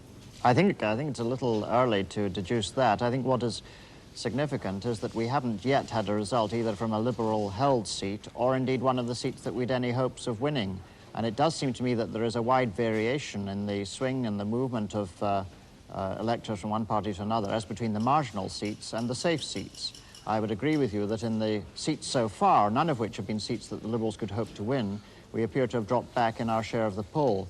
But of course, if the overall polls were right, and I don't know whether they were, this must conversely mean that we should hope to be up a bit in the seats where we are doing well. I just don't know, I think, at this stage. Mr. Maudling, how do you read the situation, or do you think it's too early to make any intelligent comments? I'll try. I think it's better than the opinion polls said it would be from our point of view. It does appear to be a difference in the swing between the north and the south. A little worried about this. Don't want the country dividing between different trends in one area or the other. Too soon, obviously, to make a firm prediction. But certainly nothing like as bad as I think I saw predicted on this programme about an hour or two ago. No, they were wrapped around with saving clauses in the small print, which social contracts. Doubtless they'll be saying later.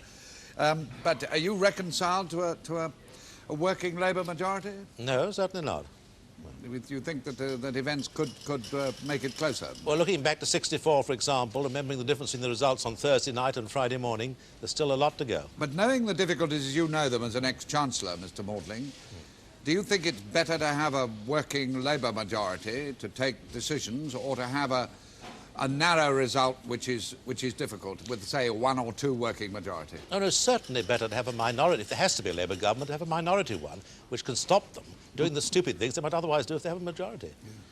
Yeah. If there should be a vacancy in the leadership of the Conservative Party as a result of this election, Mr. Maudling, would you be a candidate? I don't see any such vacancy occurring. David, what were you going to say? Nothing. I was listening to you talking to Reggie Maudling. Oh, well, I was...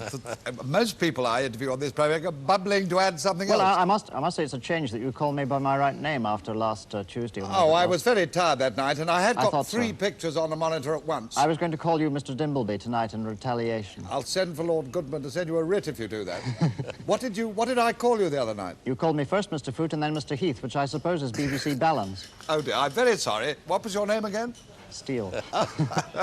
We might talk to you again. Alistair? Right. Well, I think we've time perhaps to try and take some results which are in and add to the evidence of what is happening in the election. There's Joan Lester, left wing of the National Executive of the Labour Party, junior Foreign Office Minister, much opposed to the Lions tour of South Africa. Part of this very steady swing in the South, somewhere between 0 and 2% in every seat we've had almost. Also in the London suburbs, but a posher one, Norman Lamont back in the Boyd Carpenter seat at Kingston. And the Liberals go down into third place. Confirmation of Sir Geoffrey Howe, Shadow Minister, in his stronghold in East Surrey. Liberals down 5%, Labour up 3%. Conservative share of the vote up there. And here is Geoffrey Howe. He's one of the men who came to the front in the Conservative Party during the Heath government. He was promoted from Solicitor General to take over responsibility for prices, consumer affairs. And now another result. Plymouth Sutton, this is Alan Clark. He's the son of Lord Clark of Civilization fame. And this is important because there's Plymouth Drake next door, which is a marginal seat, and on that swing I think it would just go to Labour. Liverpool Edge Hill, Sir Arthur Irvine, who was once felt to be under some attack from the Liberals, and although David Alton has come second, no problem. Increased share of the vote for the Liberals, and they stick to second place. This is the first case where they've been second to Labour in the results tonight, and it's one of the few cases where their share of the vote, I think the only case, where their share of the vote's gone up.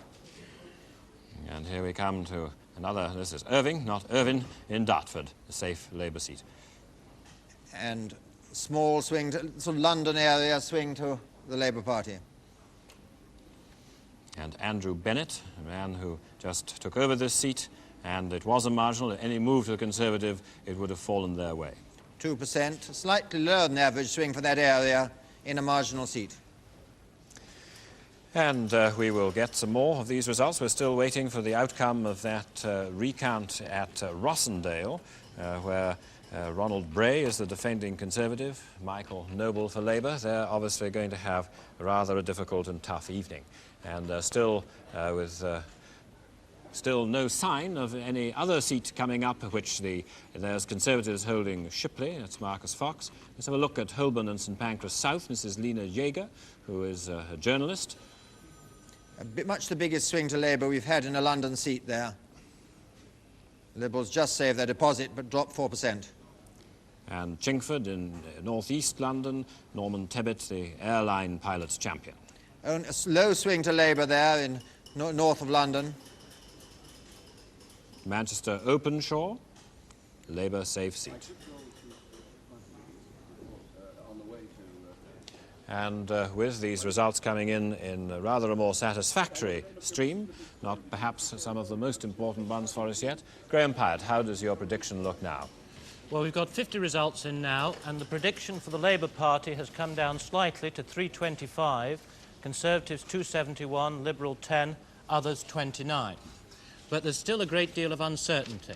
It is narrowing, and we can move the pointers in slightly, but a great gap of uncertainty remains. What we can be sure about is the Conservatives can't get the 318 seats that an overall majority on their side would require. We're also certain that Labour will be the biggest party in the new House of Commons. But we are not yet convinced that Labour will make the 318 seats to give it an overall majority. We think they will, but we are not certain that that will happen. And news of Douglas Jay back in Battersea North. That's one of the most anti-common market members, now on the Labour backbenches. Indeed, he left Wilson government in the 1960s because he was opposed at that time to Mr. Wilson's negotiations with Europe. Now, we have the winner at the Lincoln result, Margaret Jackson, who defeated Dick Taverne. A very emotional moment for her. Paul Tibbenham asked her after the count how she felt about her victory. Staggered, to tell you the truth. What sort of campaign would you say it's been?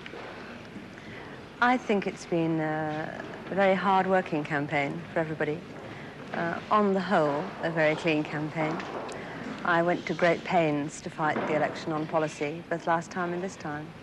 And I'm glad I did, because in the end I think it's paid off. But how do you explain, at one time, Taverne's majority of 13,000 just dwindling away like that? Well, I think that's basically why it dwindled away, because people began to see that having an independent MP wasn't relevant to the enormous problems that we faced as a country. And I think we tried hard to convince them that what they needed was a Labour government, and we succeeded. And what sort of questions were people asking you during the 3 weeks? Oh, all about policy, about inflation, about the social contract, that kind of thing, always. A little about coalition, but basically about the problems the country was facing. Because you were handicapped, weren't you, during the campaign by having flu for the first part of it? Yes. Do you think that had any effect at all? Well, it had an effect, obviously, in that I wasn't able to do all the canvassing and so on that I did last time. But we managed, apart from one day, to avoid cancelling any of my meetings. I did all of those. I think it meant that it was a less easy campaign for me, but it wasn't too bad. Do you think this means that in the long run, a single person can't actually stand against a big party machine? I think it depends on what the single person stands for. Congratulations. Thank you very much indeed. Thank you. Rather poor news for the Liberals that in Leeds West, which is one of their shots to get a seat from Labour, Mr. Joseph Dean has held that seat. Let's go to Sutton and Cheam. Given for each candidate at this election is as follows. Crowell, Una Margaret Patricia, Women's Rights, 298. McFarlane, David Neal, 22,156. Conservative. Rhodes, James Kenneth, 7,118. Labour. Tope, Graham Norman, 16,995. Liberal.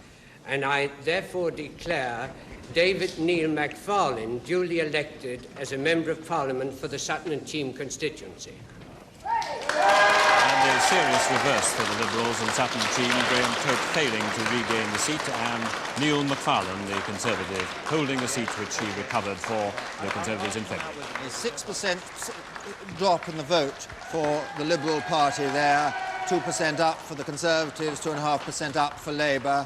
The women's rights candidate, Dr. Crowell, is only getting 0.6% of the vote. Now, this is a disappointment on top of the Leeds West one, which was the only Labour-held seat they had serious hopes of. Determine any particular action at this moment, but I must express my gratitude to all my workers who have worked so unavailingly over the last 3 or 4 weeks to make this increase in our victory possible.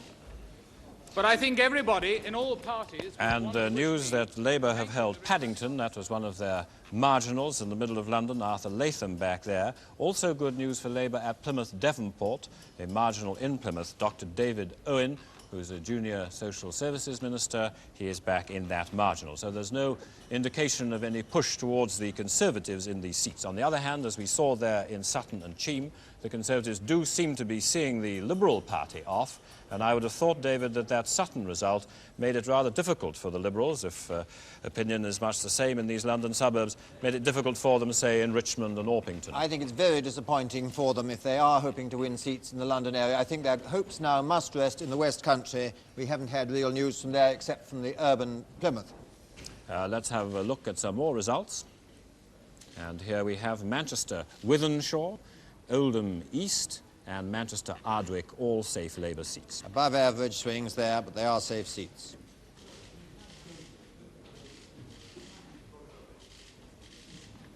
Now, Bob, how's the share of the vote turning out? Well, in a very different way from what you would expect if you took the public opinion polls very seriously. Let's say that again, that the extraordinary run of polls showing a 10% or other lead up to 12, 14% for Labour is not being reflected. Here's what actually has happened so far. Now, this is the share of the vote in the first 65, now 66 seats. This is the share across the top line. Read across if you would. Labour 43, Conservative 35, Liberals 19, others 1.3. Now this is what is happening. And with the news, sorry to interrupt you, Bob, Labour capturing Rossendale. That's another seat to go to them in the northwest. Mr. Wilson is at Huyton, and this is obviously good news for him. He is smiling. The seats are beginning to tip his way, though that nagging doubt must remain, as Bob Mackenzie was saying. The opinion polls may not be accurate, may not be giving him that clear overall majority, which we thought we could hand to him earlier on this evening. Now, Michael, you close to a result at Huyton, and how do you think the Prime Minister feels like? Well, he doesn't look quite as confident to me at this moment. He must be a little disturbed, I would have thought, at the way this uncertainty still hangs over his efforts in the last few months. At this moment, here he is with his agent here, Mr. Arthur Smith, and in front of this luxuriant forest which decorates the scaffold, calling it that, the platform on which the declaration of the poll will be made. But that's some distance off, I would think, at the moment. It's almost a mechanical formality, this, from Mr. Wilson personally. I mean, the returning officer is hardly quivering with excitement or anticipation here, because he's returned Mr. Wilson at every election since 1959 here. And there's no doubt that Mr. Wilson is going to win this seat. He's held it with huge majorities for the past 24 years. Anyway, at some distance off here, we'll keep an eye on it and come back as soon as the poll's about to be declared.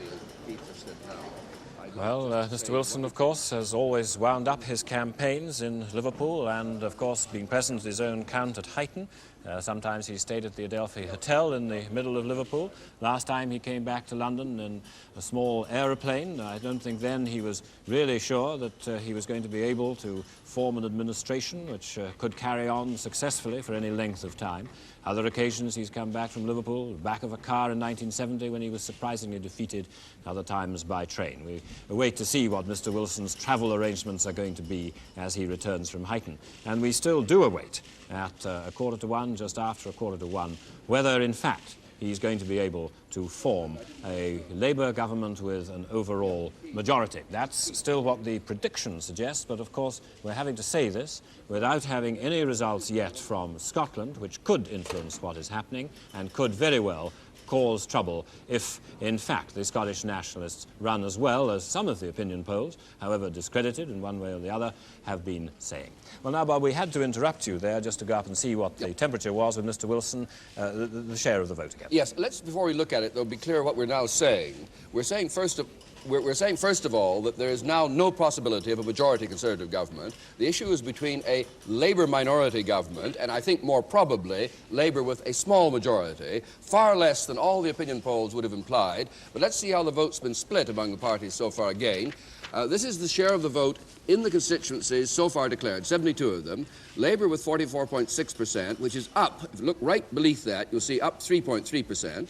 The Conservatives have lost 1.2%. If you look across the second line, the Liberals have lost 2.1% of the vote in these constituencies. This is the way the votes shared out in the first 74 results. Alistair. And we have the confirmation of the Rossendale result after the recount there. This was one which we have. This is one of the ones which tipped over. And there's Mr. Michael Noble. No relation to the former Secretary of State for Scotland, a Conservative. He's a WEA tutor, and he's taken the seat from Ronald Bray, who had held it since 1970. I think we should go back to Michael Charlton again now to see if we have any more news from Huyton. This is the town clerk, Mr. Wilgoose, here, Mr. Donald Wilgoose, who's announced all Mr. Wilson's election victories since 1959. About to do his stuff. Mr. Wilson's will be the last name to be mentioned here in Huyton, who will be preceded by his Liberal and Conservative opponents. So there, in front of the electors at Huyton, which he's been returned to Westminster for 24 years now. Mr. Wilson with Mrs. Wilson and Mr. Wilgoose. And the result. I'm now ready to declare the result of the parliamentary election held in the Huyton constituency today.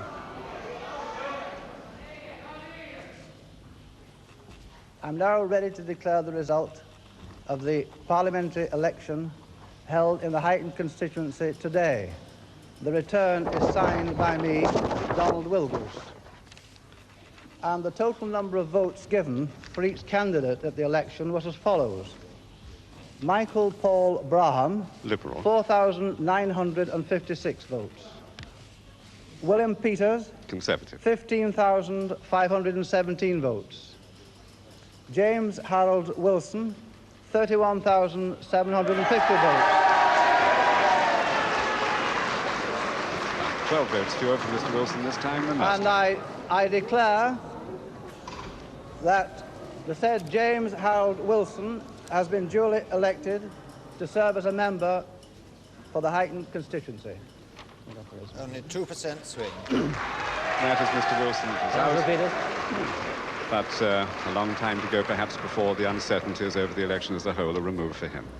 Mr. Mayor, Mr. Returning Officer, it is my privilege now to move on behalf of all of us a vote of thanks to the returning officer and all his staff, and to say that we have seen yet again, under Mr. Wilgoose, all the customary efficiency which we associate with his conduct of a general election.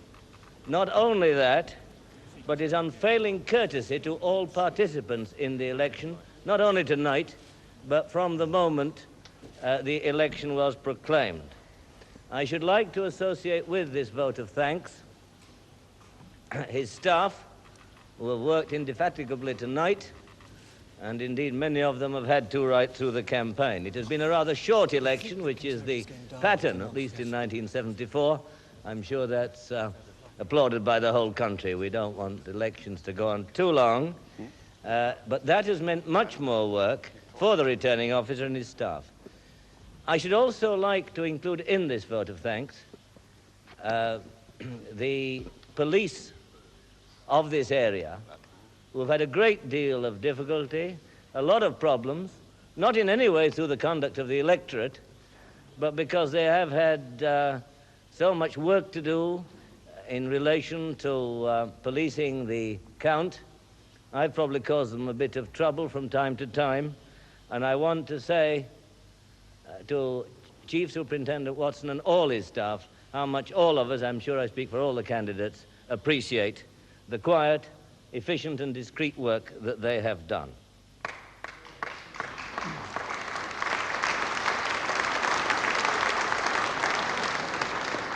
Naturally, I am gratified that on a smaller poll there has been a slight, just measurable increase in my majority. I think these things in any constituency are partly affected by national considerations, but especially in Huyton, and I have no doubt that Councillor Peters will want to say the same thing, and with equal sincerity, but also these results are affected, and in this case, so far as I'm concerned, created by the hard and unremitting work by my supporters here in Huyton. It has been a clean fight. It has been a fight about the great issues in the election. It has not been a fight about personalities. And I believe that that, in the main, has been true of the national campaign. Whatever differences there are between us, between the main parties, between all the parties, here in Huyton and nationally, this election has shown, I think, one important fact of vital concern to our country, that all parties, and I believe the country itself, have agreed on the gravity of the crisis the nation is facing and has been facing now for this past year. However much we may, in our democratic way, disagree about the policies put forward by one party or another, and indeed the ministerial teams, or shadow ministerial teams, put forward by one party or another. We may disagree about the means which are necessary and right and appropriate for defeating this national crisis and bringing the nation through to a more secure future.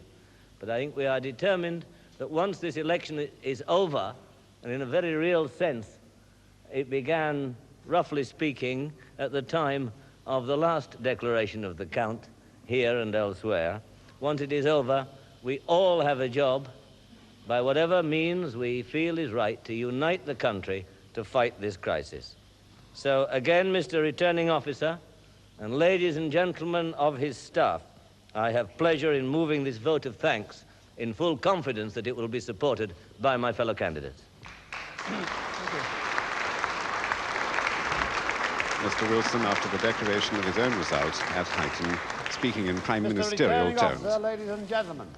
And as Michael Charlton was saying there, Mr. Wilson speaking in prime ministerial tones and making an appeal, moderate and restrained, for national unity.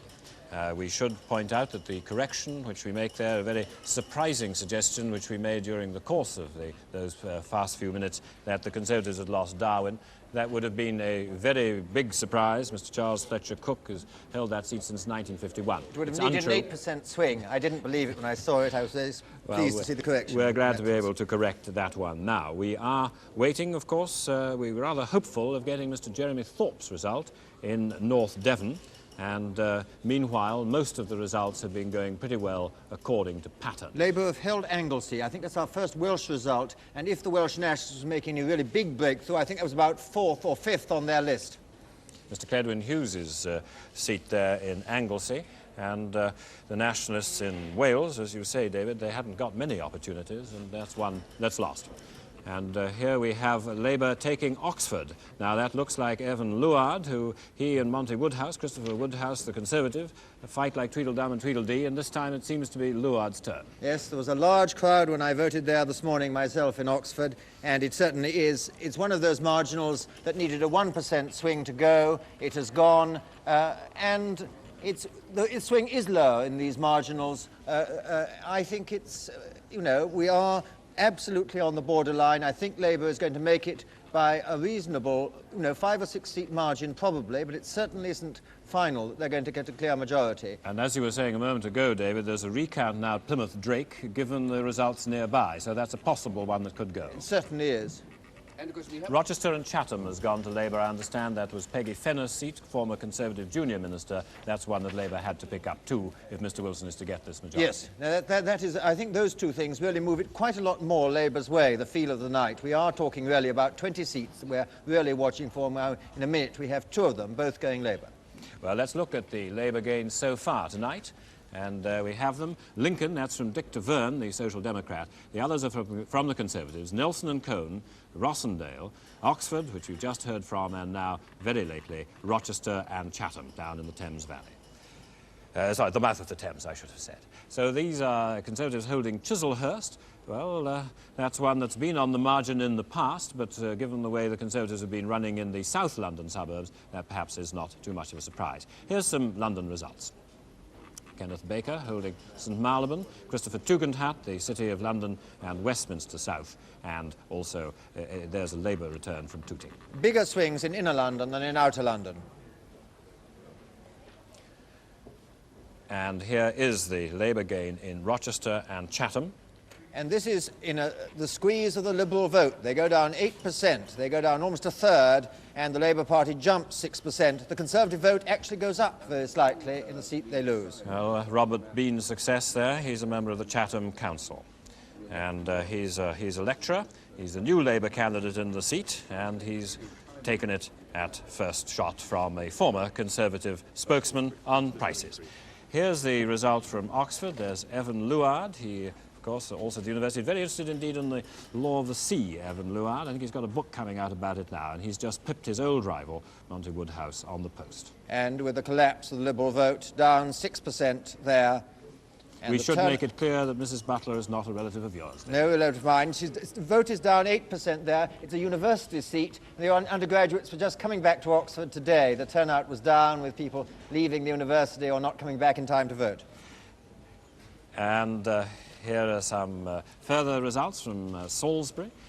Bristol North East, that's Mr Palmer, who's very interested in scientific and technological matters, and in Bristol South. The notable thing there is in Salisbury, where the Liberal share of the vote, which you can't see, went up. It's about the first case of the Liberal vote going up.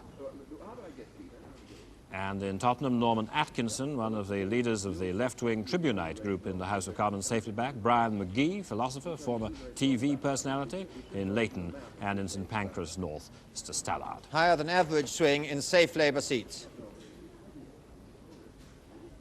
And here we have some more reasonably safe seats in Walthamstow for Labour, Hayes and Harlington for Labour, and Chislehurst remaining Conservative.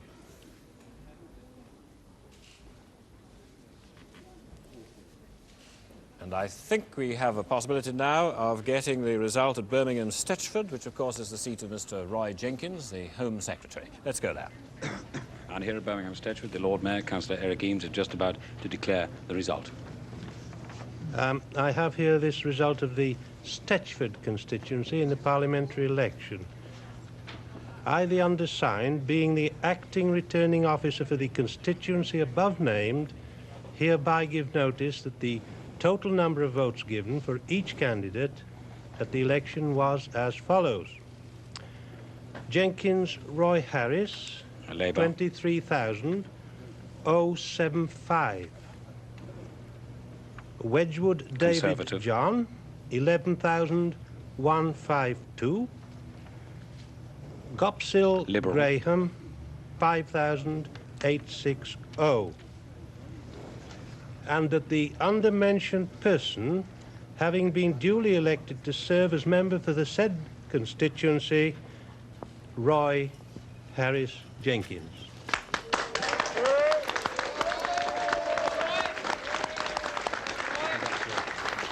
A smiling Mr. Roy Jenkins, the Home Secretary, back, no doubt expecting a further term of office, but before him the problem of Europe and the memories of his past divisions with Mr. Wilson. The 9th time in this constituency to propose a vote of thanks to you, my Lord Mayor, and those who have assisted you in carrying out this election. And I do so with great pleasure. You have conducted the election, as always, with courtesy, fairness, and efficiency. We don't rush to bring our results out the first, but we don't wait until the middle of the night. We do it with a calm, solid consistency. And indeed, there is a certain consistency about the position, because we have 3 candidates here. From Mr. Roy Jenkins, the Home Secretary, to Mr. Robert Carr's declaration at Carshalton, a former Conservative Home Secretary. Returning officer, the Mayor of Sutton, Councillor Dennis Solari. He's been Mayor of Sutton for 2 years. Solari, being the returning officer for the parliamentary constituency of Sutton Carshalton, hereby give notice that the total number of votes given for each candidate at this election is as follows. Atherton, Bernard Francis, Labour, 18,840. Carr, Leonard Robert, Conservative, 22,538. Smallbone, Hester Margaret Gatty, Liberal, 8,272. And that Leonard Robert Carr has been duly elected to serve as Member of Parliament for this constituency. Mr. Robert Carr's success at Carshalton. Now let's hear from Mr. Jeremy Thorpe's seat in North Devon.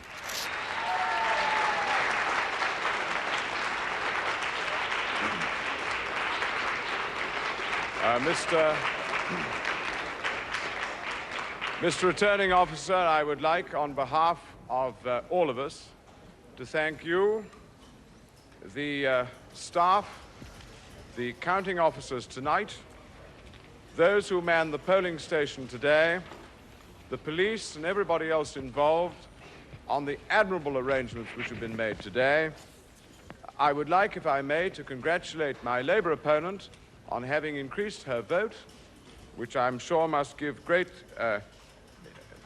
pleasure to her supporters who have worked hard on her behalf, and I would like to thank all my supporters once again for returning me with a very comfortable majority. Thank you.